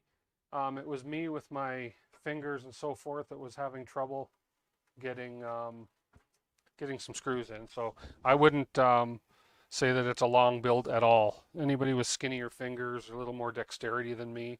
It's chilly down here. My hands are a bit cold. Yeah, it's an excuse, but whatever. But I was having trouble fitting some of the screws, especially in some of the tight spots. So this has a full-size SD slot there, USB. Your USB, I believe it's USB-A for that particular type of plug. Yeah, so it was interesting that I didn't have to switch the voltage on it. I know that's not the best lighting, but hopefully we can see what's going on here. So when we go back, go to the main menu, we go print. So G-code, there's 3 folders, software, STL, and G-code. And we have cartoon Halloween, pyramid G-code, round vase G-code, and Superman half body. Okay, so tell me what you guys want me to print. I don't know how long these prints are, but I have a feeling they're going to be long. But what should I do? Superman, a vase, yeah, boring vase, right? Or pyramid, or should I do cartoon Halloween? What would you like to see?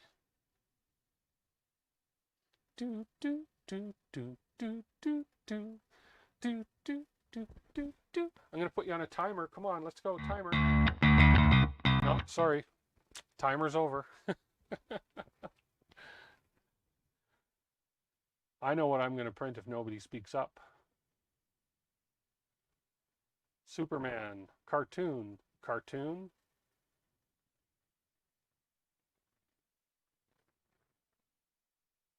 Cartoons. Radmaster, hello, I didn't say hi to you earlier. 2 cartoons. So far, cartoon is winning. Everybody else is shy and doesn't want to speak up, or I put you guys to sleep, which it wouldn't surprise me. And the answer is, oh, 2 Supermans, 2 cartoons. I need a tiebreaker. Next one to respond is going to be it.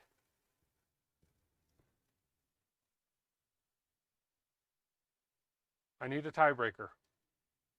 Hey is not a tiebreaker.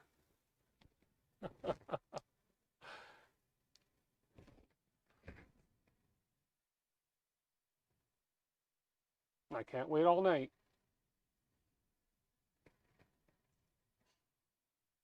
Superman. Okay, Superman won. Tiebreaker was Superman. And we're going to print Superman. There we go. What I need to do is put this thing up a little higher. Actually, let's see how this does on the first layers here. That light in the background may be a bit bright. Yeah, we got too many Supermans. We got a Batman. Okay, Paul, sure. Good one. Okay, let's see. Baby step. I'm going to move the Z down a little. There we go. How do we look? That's pretty good. I just baby stepped the Z down just a tad.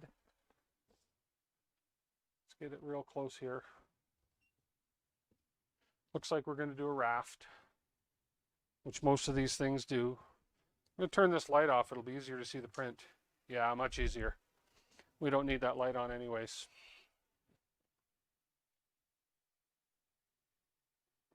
Yeah, it needs a sock. I agree. I can throw a sock on there after. I'm just printing it the way it came. It's got that fancy LED light in the back here too, right? And this fan shroud, it just sort of clips on there and it's sort of loose. So Yeah.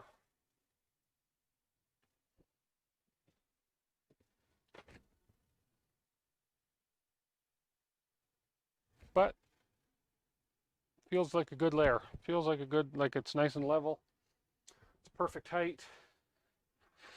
Ah, there we go. Finally printing in under 2 hours. Not bad, an hour and 45 minutes. It should have been, that should have been built a lot sooner. I stopped to answer a few questions, but I would say that this printer should be built in a half hour easily if you don't have issues with the big fingers like me.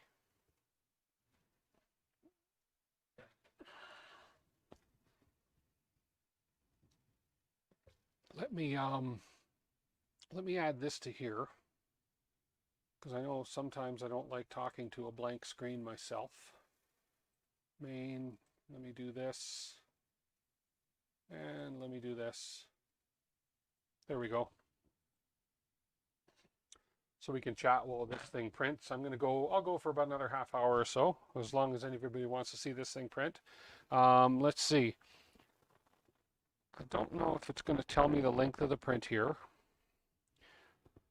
So if I hit save, that saves my Z. Yeah, that saves my baby stepping. Well, I don't know. There's a save button. Stepping. E3 V6 clone fan shroud. Okay, yeah. The part cooler's lackluster. Yeah. Although we'll see how well it does. I mean, probably notice it from one side to the other if it's just cooling on that one side. So, but I've seen some prints come off this thing from my buddy Richard at the first layer, and the prints look really good. So, yeah, the prints look really good that have come off here before. So the first layer looks great so far. It's a V6 clone hot end. Yeah, it should have a sock. I mean, but we can put a sock on there easily. It's a clone BMG extruder. Direct drive. I'm just excited to have a printer with this volume. I don't have a printer with this volume in my collection. Well, I have a CR10S Pro, but it's out of commission right now. I have somebody that wants me to print them a Mandalorian helmet. And I think that's a long print. Based on the size of this looks like it might be a long print too, but we'll see.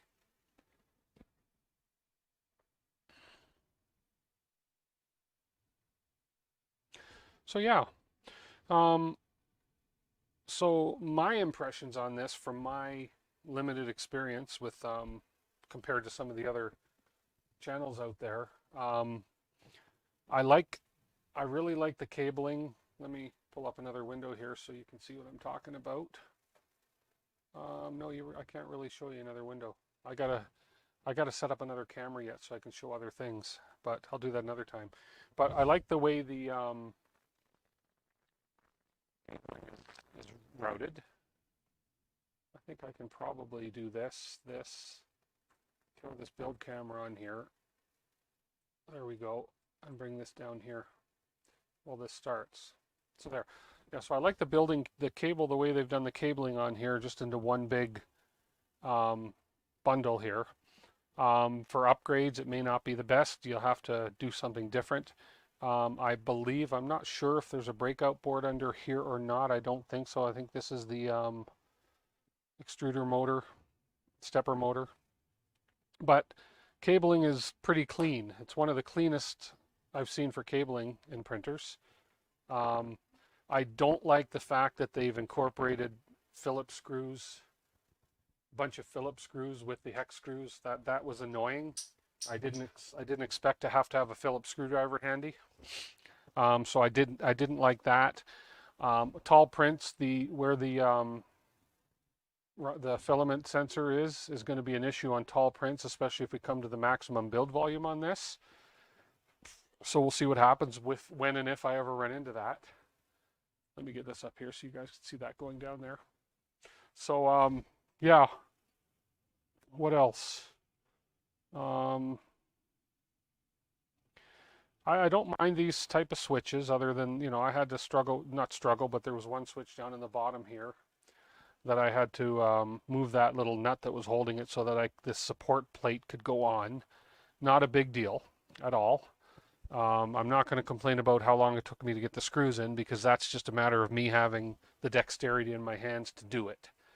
And you'd think, being a scuba diver and wearing a dry suit with the big gloves, I'd have good dexterity. So you'll take a helmet too, Mark? Yeah, listen, you buy the filament, I'll print you a helmet. Not a problem. What else did I like and not like? As some of you guys mentioned, yeah, I'd like to see the belt tensioners put on. Huge deal. I mean, it may cost them an extra 25 cents to throw a belt tensioner on, because you're seeing them on most of the new printers from Creality these days. Although I don't know if the CR30 has a belt tensioner, but that's a whole different belting system. So, and yeah, so other than that, you know, a sock on the hot end, but that I've got socks in the drawer up here, so I've got a lot of socks that are missing the other pair. That's just a bad joke, sorry. Yeah, but I got a lot of socks, so that's, you know, throw in a sock might not be a bad idea to keep the heat from escaping on the hot end, just to keep the hot end consistent. What else? Again, I can't really make judgment call on this till I see the quality of the print. I don't know what kind of power supplies in here. I didn't open up the bottom, but when I do my builds, I do my builds as a new person buying this printer. If I like to pretend or do it as if this is my first printer and I've never been into 3D printing before. So generally, somebody that does that is not going to open up and look at the electronics. They're just going to get it and they want to hook it up and 3D print something. So that's sort of how I try to do my builds. As I get more knowledge, technical knowledge, then yeah, maybe I'll start opening them up and criticizing the power supply, criticizing the wiring, the tinning of the wiring and all that. But I'm not knowledgeable enough yet to really have an opinion on a lot of that stuff. So it did come with a spare nozzle. So it's just your typical 0.4 millimeter nozzle, which I've got probably more nozzles than I'll ever need in my lifetime. And came with a USB cable and its own set of tools, of course. And I've got more tools than I'll ever use in a lifetime. It does not have, okay, I don't like that. The hex wrenches it came with do not have the ball ends. I prefer the ball end hex wrenches. I don't think that's a big expense, especially with the location of some of the screws in here for the assembly.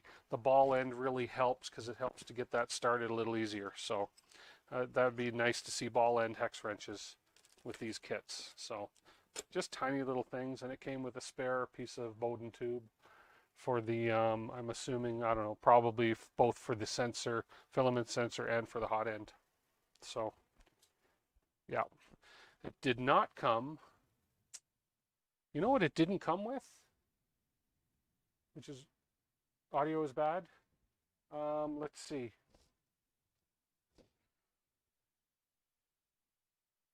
Any better now? No? Testing 1, 2, 3. Any better? I can switch. No? Let me try something here. Hold on 1 second for the audio.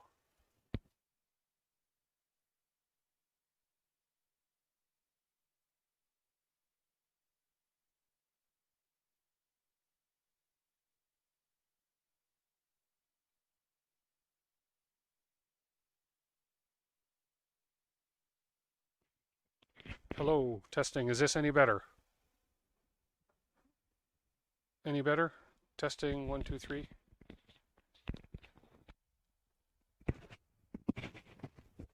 I'm getting a good audio reading on my audio mixer here. So it could be that the battery was low on my other receiver. Oh, okay. Okay. Okay, good. I just switched receivers. The kit I have has 2 receivers. The other receiver was down to 1 bar on the battery, so it could have been a low battery. So I'll just clip this receiver back on my belt again, and hopefully it still works. Yeah, that's what I think, Mark. Maybe the battery on the receiver, which is good that I have two receivers.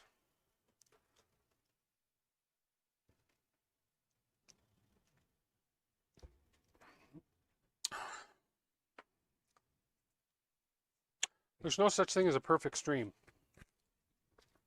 So where did that little bag go? Let's see. Where'd my little bag go that came with this? I want to make sure I didn't miss it. Oh, I missed the part that said read me first. Oh, hazards and warnings, electrical shock hazard warning, burn hazard warning, fire hazard warning, pinch hazard warning, static charge hazard warning, age warning. Wow, it's a lot of warnings. And the quality control checklist has all been checked off. There we go.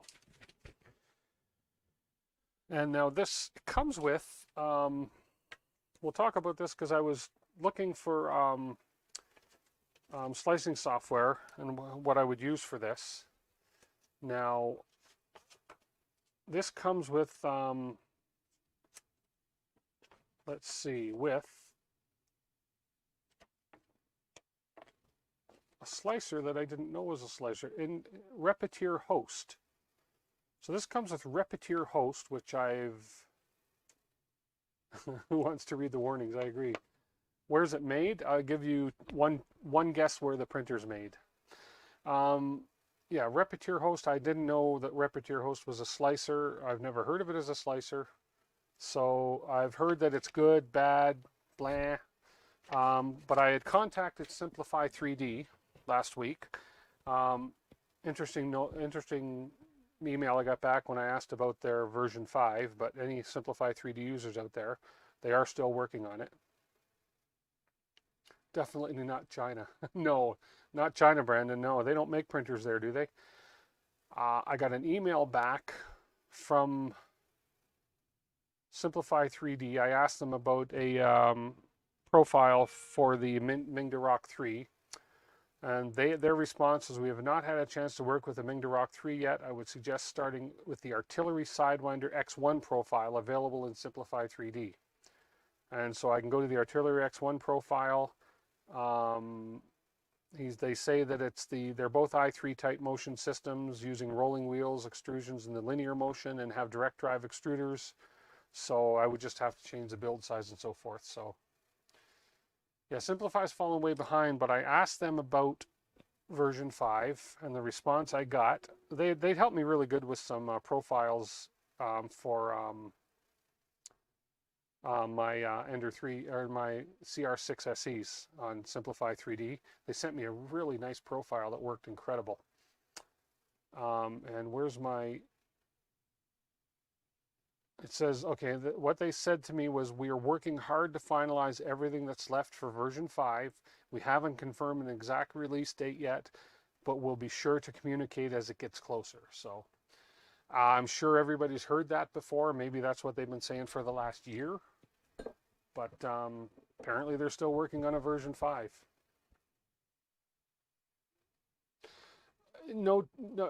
Well, yeah, no 220 volt. I'm sure on the power supply, there's an option to switch it to 220. But I think, see what some companies are doing. Which printer did I get recently too? That if it's sold in North America, it's automatically set to 110. And if it was the, I forget which one it was, but it was a pain in the arse to get in and switch the voltage. So they had it switched to the country where it was being sold to automatically, and it was made in China.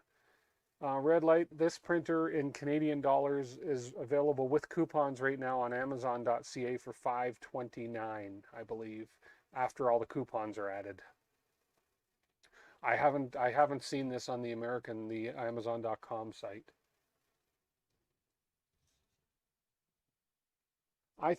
I'm hoping when Simplify 3D does release this version that they sort of jump to the top again. When I first started getting into 3D printing, Simplify 3D was the only one I knew. It was the easiest looking one for me, so I spent the money to buy it. And so I've been using it, and it's the only one I really knew. So I've used Cura. I find Cura a little confusing. I know it's not. I just need to take the time to learn it. And I use Prusa Slicer as well. Prusa Slicer is, again, you have to hunt all over the place for certain things, almost like Cura. Simplify, I like just that they have the tabs, and it's sort of, I find it really quick to access everything.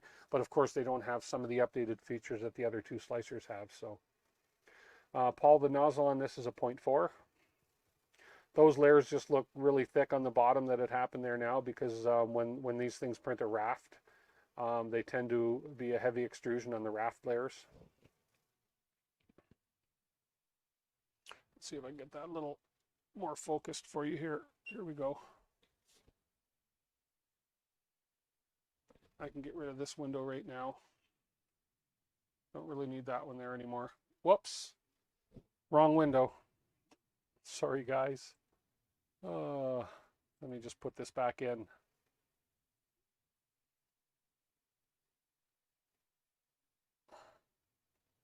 Okay. See, don't you just love live? Because I can't edit this out, the fact that I did this. There we go. Now, I wanted to get rid of this camera. There we go. That was an oops. Thank you so much, Red Light, for subscribing to my channel. I appreciate that. Yeah, I use Prusa Slicer for the MK3S and Mini as well, Brandon. Yeah. Raft icky. I don't usually do a raft, Ryan, but I find 99.9% of the test files on these printers all use a raft.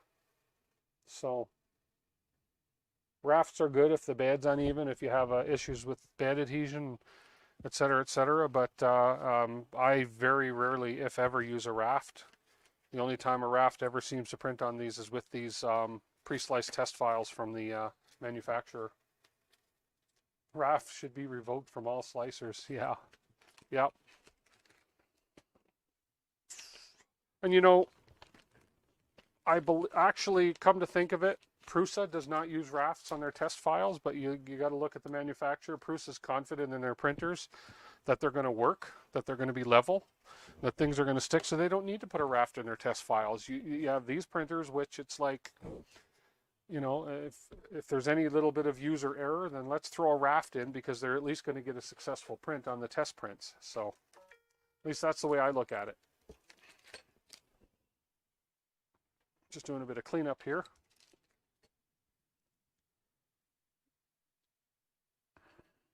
Cura's tree supports are awesome. Yeah, yeah. Better overall print quality with Prusa Slicer. Prusa's got the paint-on supports now too, but they don't have tree supports yet, do they? And I will be shocked if I don't see tree supports in the new version of Simplify 3D if it ever comes out. I would be very shocked.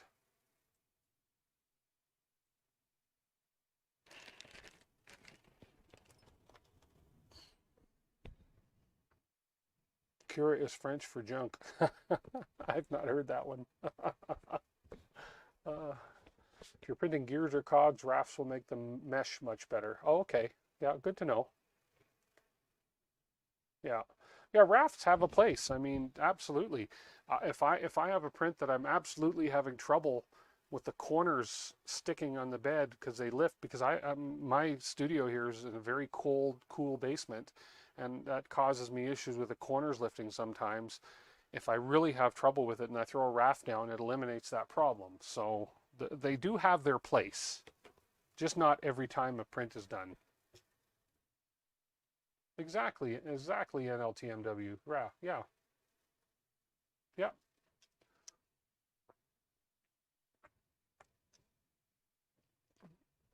I don't know if there's a way to disable that LED light on the hot end there. It looks green. Oh, it changes colors. It goes from green to white to blue. Did I see a red in there? Huh. I've not done a lot of printing with tree support. No, I haven't. I wanted to start doing a lot more with my FlashForge Creator 3, and the Flash Print software apparently has tree supports in it, so I'm gonna look into doing some tree supports. I want to do dissolvable supports. That's one thing I want to play with as well, is the dissolvable supports. You don't think S3D will ever make it past 2021? That'll be interesting to see. Yeah. Well, all they have is their slicer software, so I don't know how they're actually making a go of it if they haven't sold it, and since they released version 4. Well, they needed a subscription model versus a outright sale model, and I think in order to survive. And with the subscription model, at least they would have had funding all along each month or each year to improve their software. So I don't know. We'll see what happens. The main point of the raft is to eliminate elephant's foot. Okay, raft helps with your lower center in your build plate. Yeah, Mark, that's exactly right. When you have an uneven build plate, it helps. Yeah. So I just want to see this thing get up a few layers after this raft is finally done. I think this is the last layer on the raft, I hope. And we'll go for about another, I'll go to 9:30 at the latest, so that'll be a 2.5-hour stream. So I see a few people have dropped off already, which is fine. Because really sitting here watching a printer print and listening to me is not the most exciting. It's not as exciting as watching me attempt to build a printer. So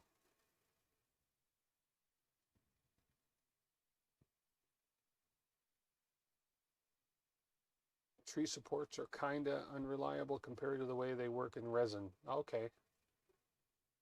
The fine tip on a tree support just doesn't work well with FDM. Okay, I've yet to break up my resin, so hopefully this spring when it warms up a little bit down here, I'm going to do a stream on my resin printer.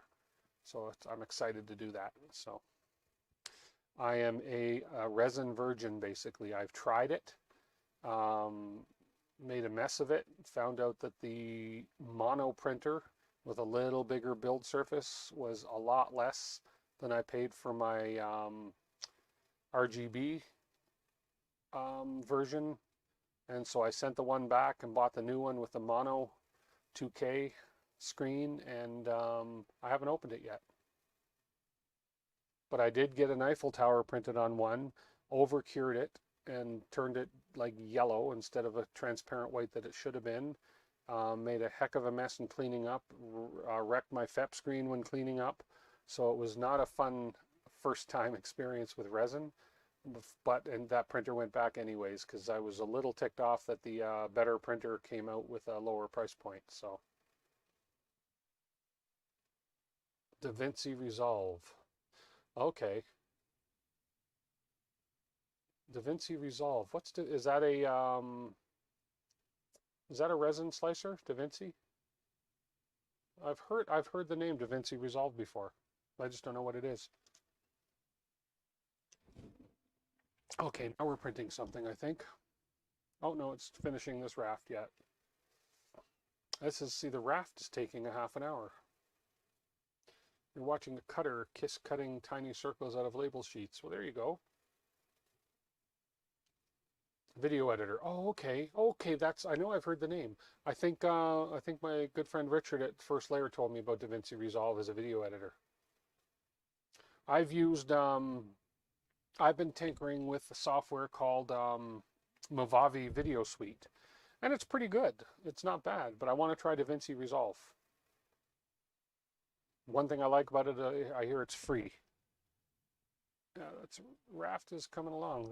This layer of the raft is quite rough, but that's the idea, because that means the print's going to pop off of it pretty easy. You had the Elegoo Mars, nice prints, but not worth the hassle. Yeah, well, we'll see. We'll see if I keep this thing, and, I don't know.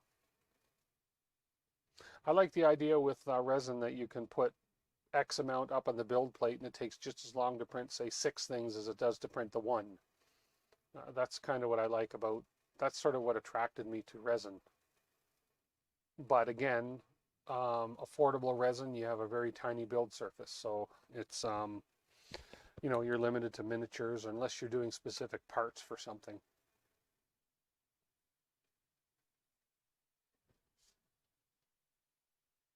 Somebody just sent me a message, and I think it was you, Mark. Let's see what you said.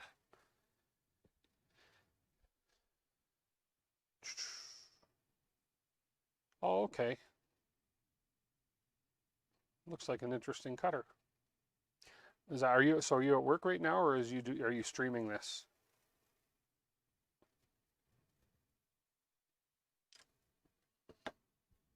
Elegoo Saturn.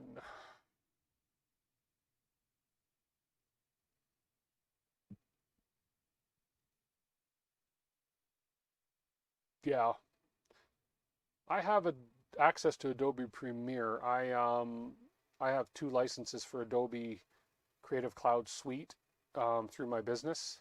So I have access to Adobe Premiere, but I think it's just too powerful. I think it's too intimidating for me to try. I've never even downloaded it, let alone tried it. But I figure I'll dip my feet in and get to know one of these other ones first, and then maybe I'll try the bigger one. So you're at work. Okay, what are you doing at work so late? Wow. Did I miss any questions or comments? Let's see. I don't think so.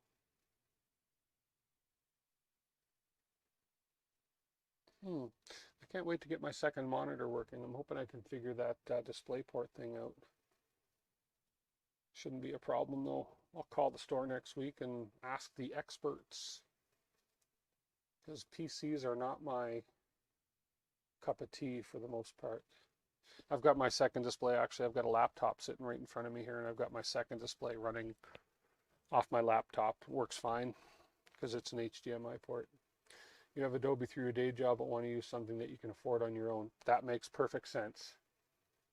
Yeah, because if you ever leave that day job, you don't get to take the software with you.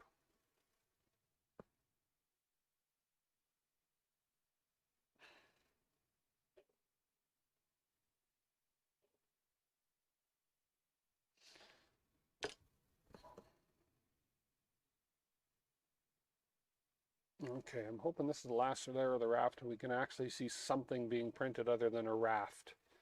Because in all honesty, printing a raft on a live stream is not all that exciting to me. It's like watching paint dry, to be honest.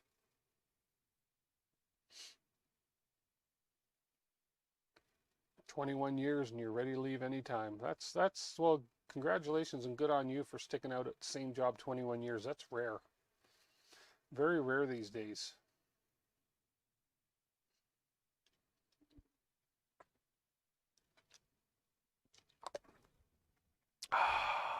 Okay.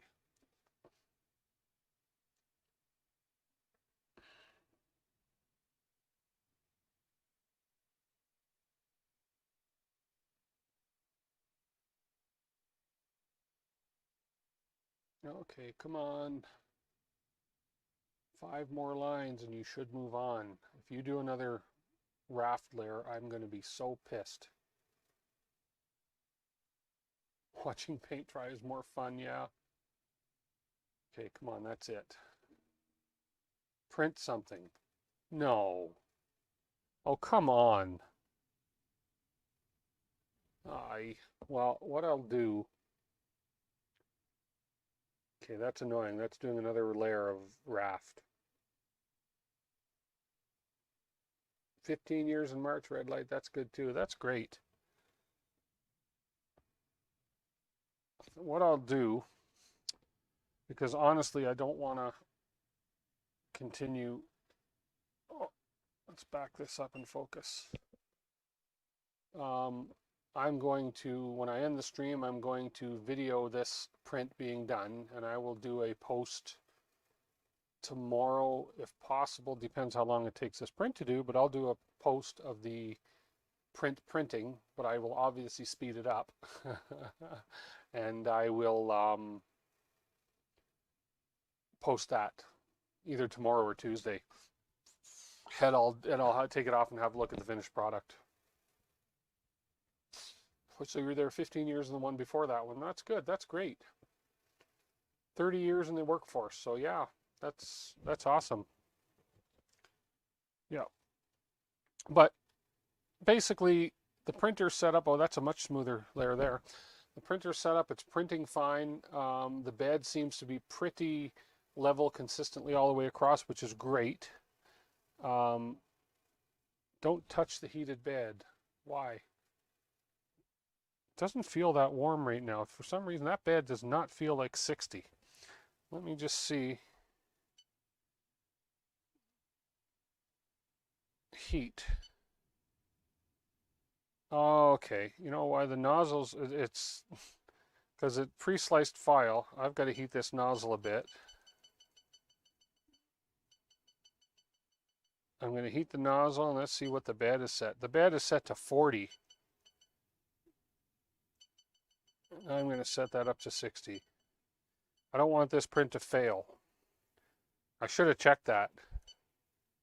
There we go. The bed was set to 40, the nozzle was set to 185. I should have checked that because I like to print at 60 and 210 in my basement here because, well, that's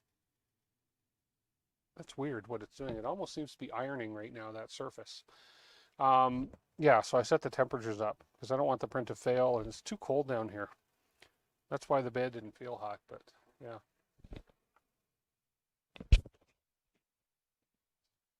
5 to 3 inch.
How about now?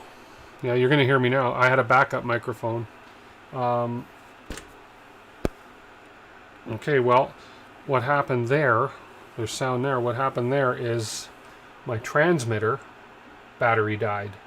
So I know I can only get about a little over 2 hours out of the transmitter.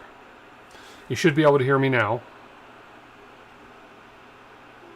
You should be able to hear me now. Yeah. So the transmitter died. So that's the transmitter. It transmits to my wireless mic. So I can take this off.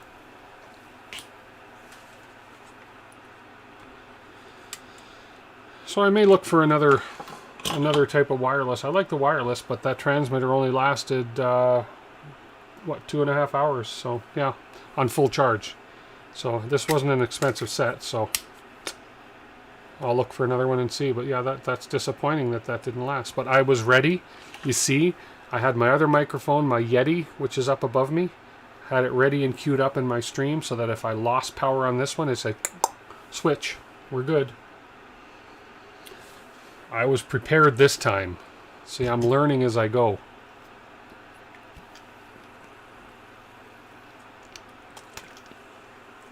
Ah, yes.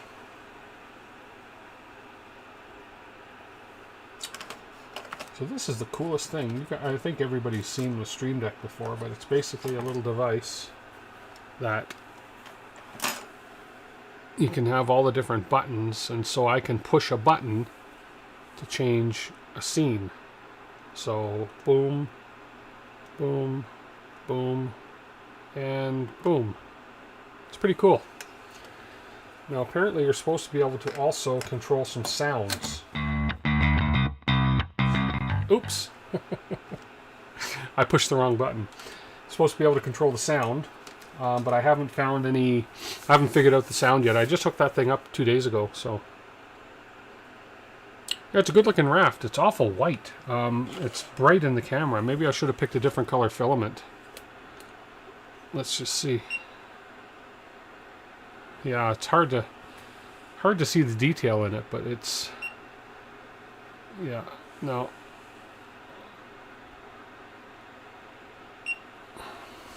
I haven't figured out that beeping on the button yet either. Yeah, I can control the countdown. I can switch you guys right to the countdown rate. Boom. And boom. Yeah. But there's a couple things I want to figure out. I don't know. I've got a record button on it. I've got a stream button on it. So when the stream ends, I just push a button to end the stream. I don't have to hunt around my OBS to end the stream. So it's pretty cool.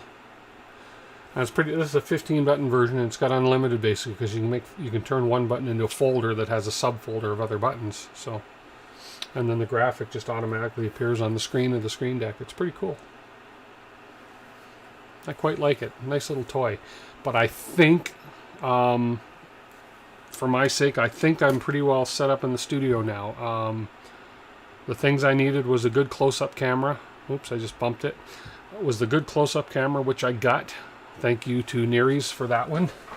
That suggestion. I've got a decent computer finally, with a good graphic card and lots of USB ports. So I've got my 2 monitors. I've got the cameras I need set up.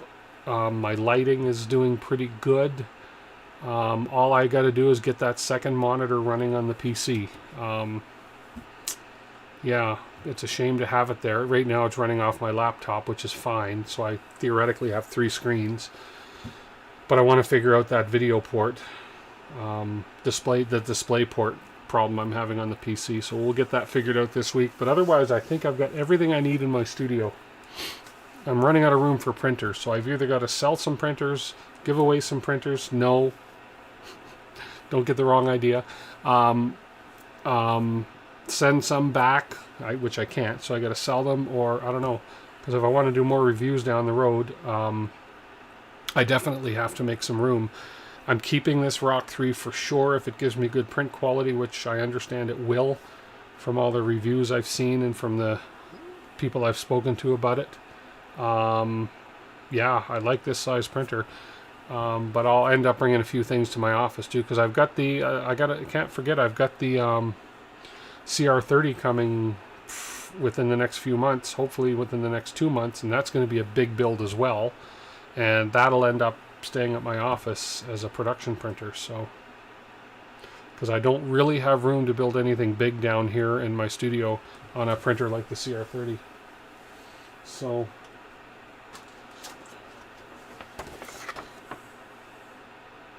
I got a kick out of this though. Do not remove before finish assembly. So I finished assembly, but that was the first thing I removed.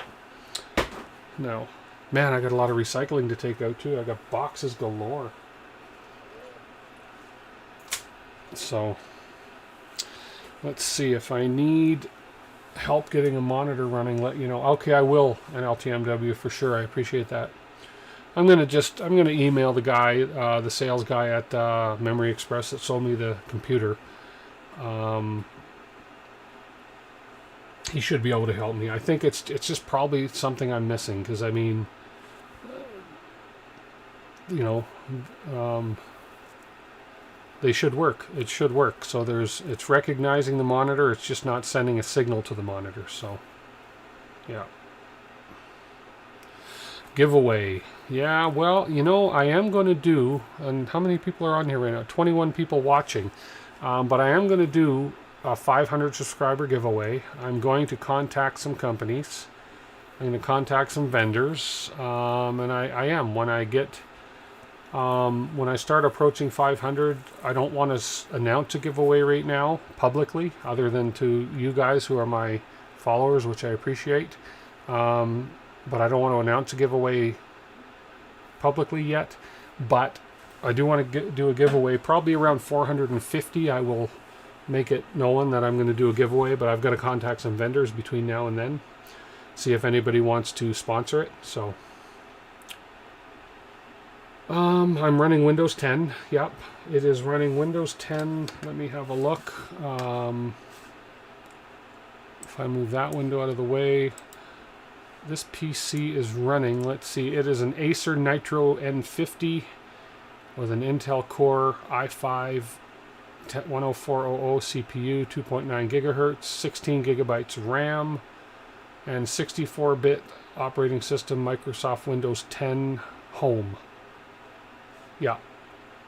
And then obviously it's got that GeForce RTX video card, etc., etc. Not a bad system, I think. I'm a Mac guy, so I don't really understand a ton about Windows, which is why I sort of went on a... I kind of trusted the sales guy when he sold me this, that it would do what I wanted it to do, and so far it's working, doing what I want to do, so...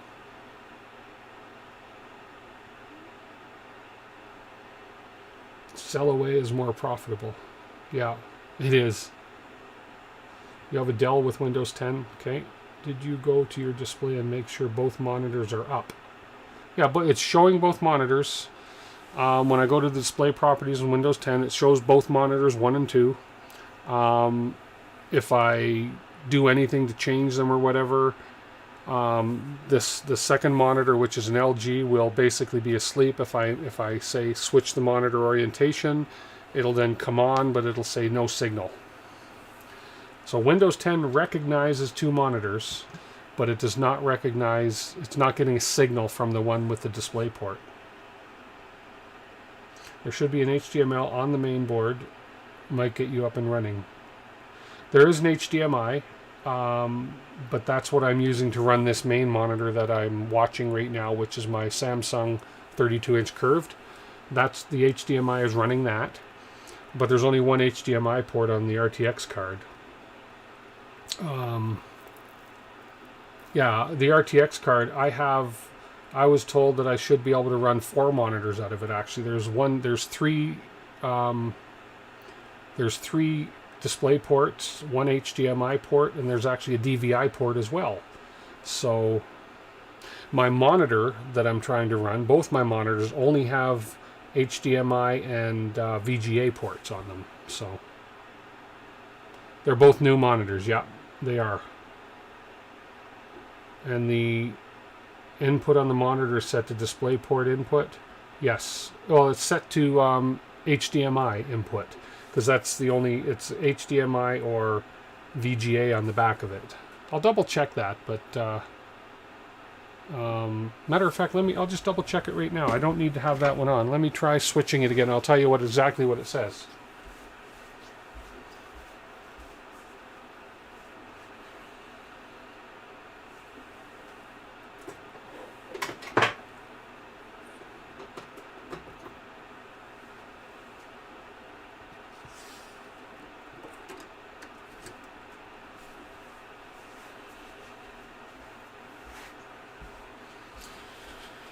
So there, I plugged it in. It says no signal. Entering power save mode.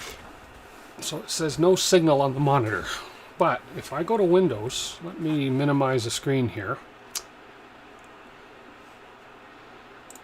There, I have no cameras to look at. Now if I right mouse click and go display settings, my display settings are showing that I have 2 monitors. So there's, right now it says duplicate the displays. I can say extend these displays, keep the changes. Now I show monitor 1 and monitor 2. I can rearrange my displays, and if I say apply, the second display then pops on for a moment and it says no signal. So, and if I say detect, it's not detecting a third display, but it does detect 2 displays, so it's really weird. A Dickey adapter, or it's passive, in this case he needs an active. DisplayPort to HDMI, it's a straight cable. It's an HDMI on one and DisplayPort on the other. So it's a unique cable. I'm not using an adapter at all. It is hard to diagnose something when somebody's not there. It's just me here. But I'm looking at the screen. I wonder if I can let me just see something. I can probably let me try something while I got you on here. I know I'm running a little overtime now, but what the heck? You guys are willing to help me, so that's really great. Let's see if I can get my screen on up here.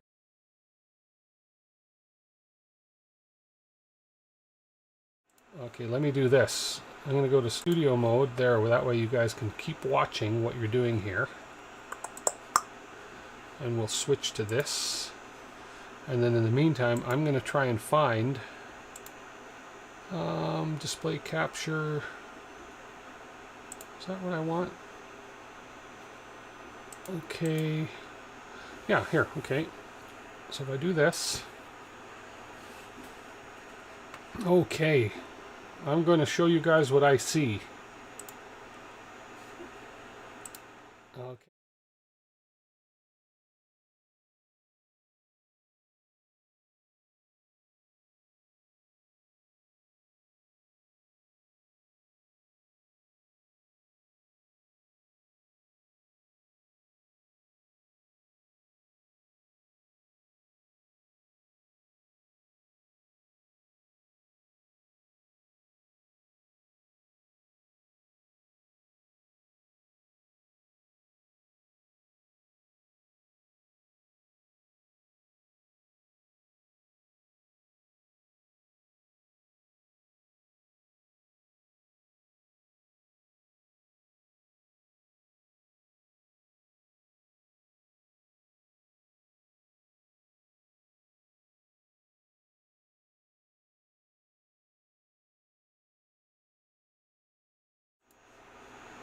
Okay, sound is gone.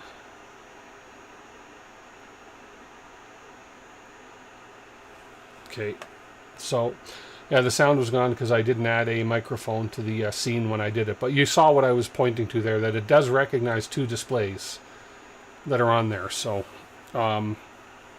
yeah, so if Windows thinks it's there, then it bet it's the cable or the port on the monitor is pooched. And that's what, maybe I'll try a different port. If I tried a different display port, I've tried all three display ports that are available. Yeah. He's using an adapter. I'm willing to bet it's the Dickey adapter. It's not. There's no adapter, Shane. It's a cable. One end of the cable is a. I'll show you, because that display is not working. Oh, let me just show you.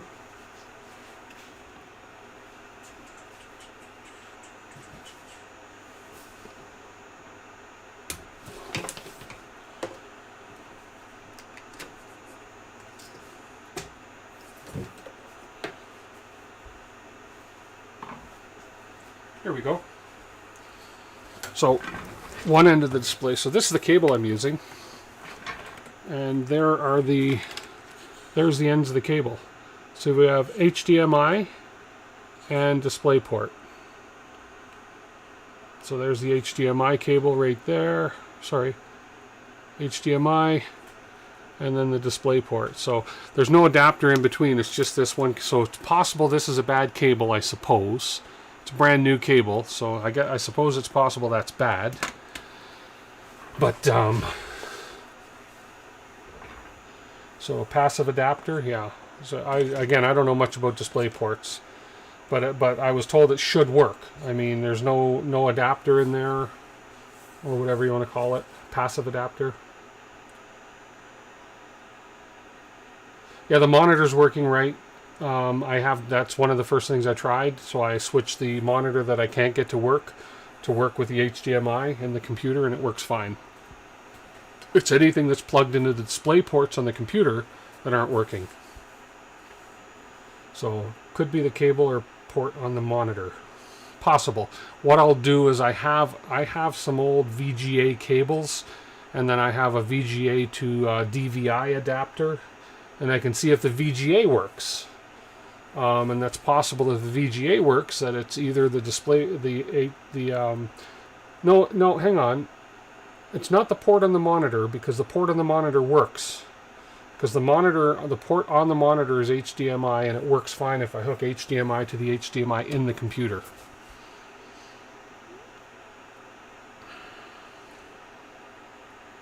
On my curved monitor, does it have any display ports? No, it has an HDMI and a VGA, just the two. And it's running on the HDMI port right now. It's the monitor I'm looking at right here in front of me. Yeah, I'll try a new cable. That's one thing I'll try and see. Display the HDMI at work a lot? Yeah, it should work. So, yeah.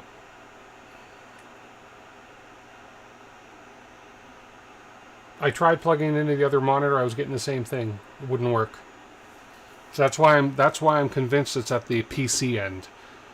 I plugged this cable into this monitor, which is my Samsung, my large one, and I got the same results as I was on the other one.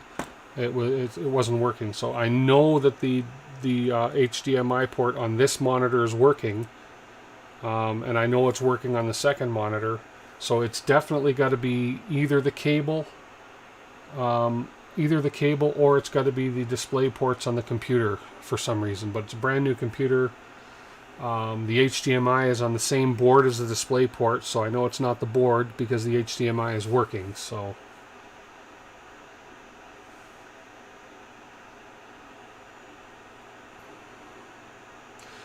take the unknown table from the display port on the RTX to HDMI on the first monitor. Does it work?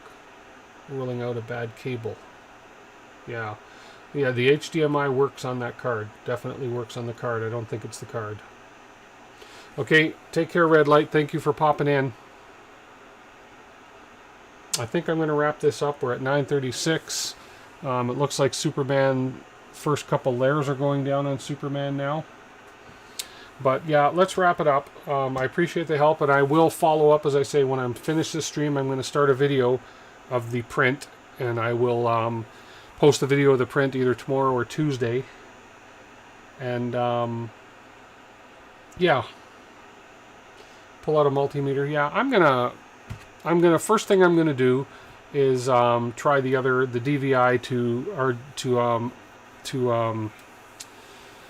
the old style port. I'm going to try the DVI port and to the VGA port and see if that works. And I'm going to rule out the fact that it's the computer, and it could be something to do with the card. And I'm going to check with the technical guys and see. Did I try? Yeah, I tried different display port. I tried all 4 display ports, all 3 or 4 display ports on here. So, but I'm going to go. Thank you everybody for sticking around. Let me just do this, and this. There we go. Thank you everybody for watching this stream. I appreciate it. I will post the results of this final Superman print, as I said. I'll do a speed up video on it for you. And I appreciate all the help with helping try to get that monitor situation fixed. And I will figure it out. I'm stubborn that way. I don't want to have to go to the old style plug if I don't have to. I'd rather do what I'm doing here. But we'll get it figured out. And yeah, so thank you for popping in. This is I don't know what I'm doing next Sunday. Stay tuned. We'll see what we're going to do next Sunday. I don't think I'm going to be building another printer. I don't have room right now, so we'll see what happens. But thank you everybody for joining me, and everybody have a wonderful week, and hit that like button and subscribe if you haven't already. And I noticed a couple of people did tonight, and I appreciate that. So you guys all take care. Have a wonderful night. And yeah, feel free to go ahead and email me or message me if you have any other ideas. If you go to my YouTube page, there's an email there. You can email me if you have any ideas on the display thing. But I'll also maybe post a little follow-up this week as to what I figure out and if I can get it working. So, but I appreciate all the help. And you guys all take care. Have a wonderful night. And I will see you guys all next week.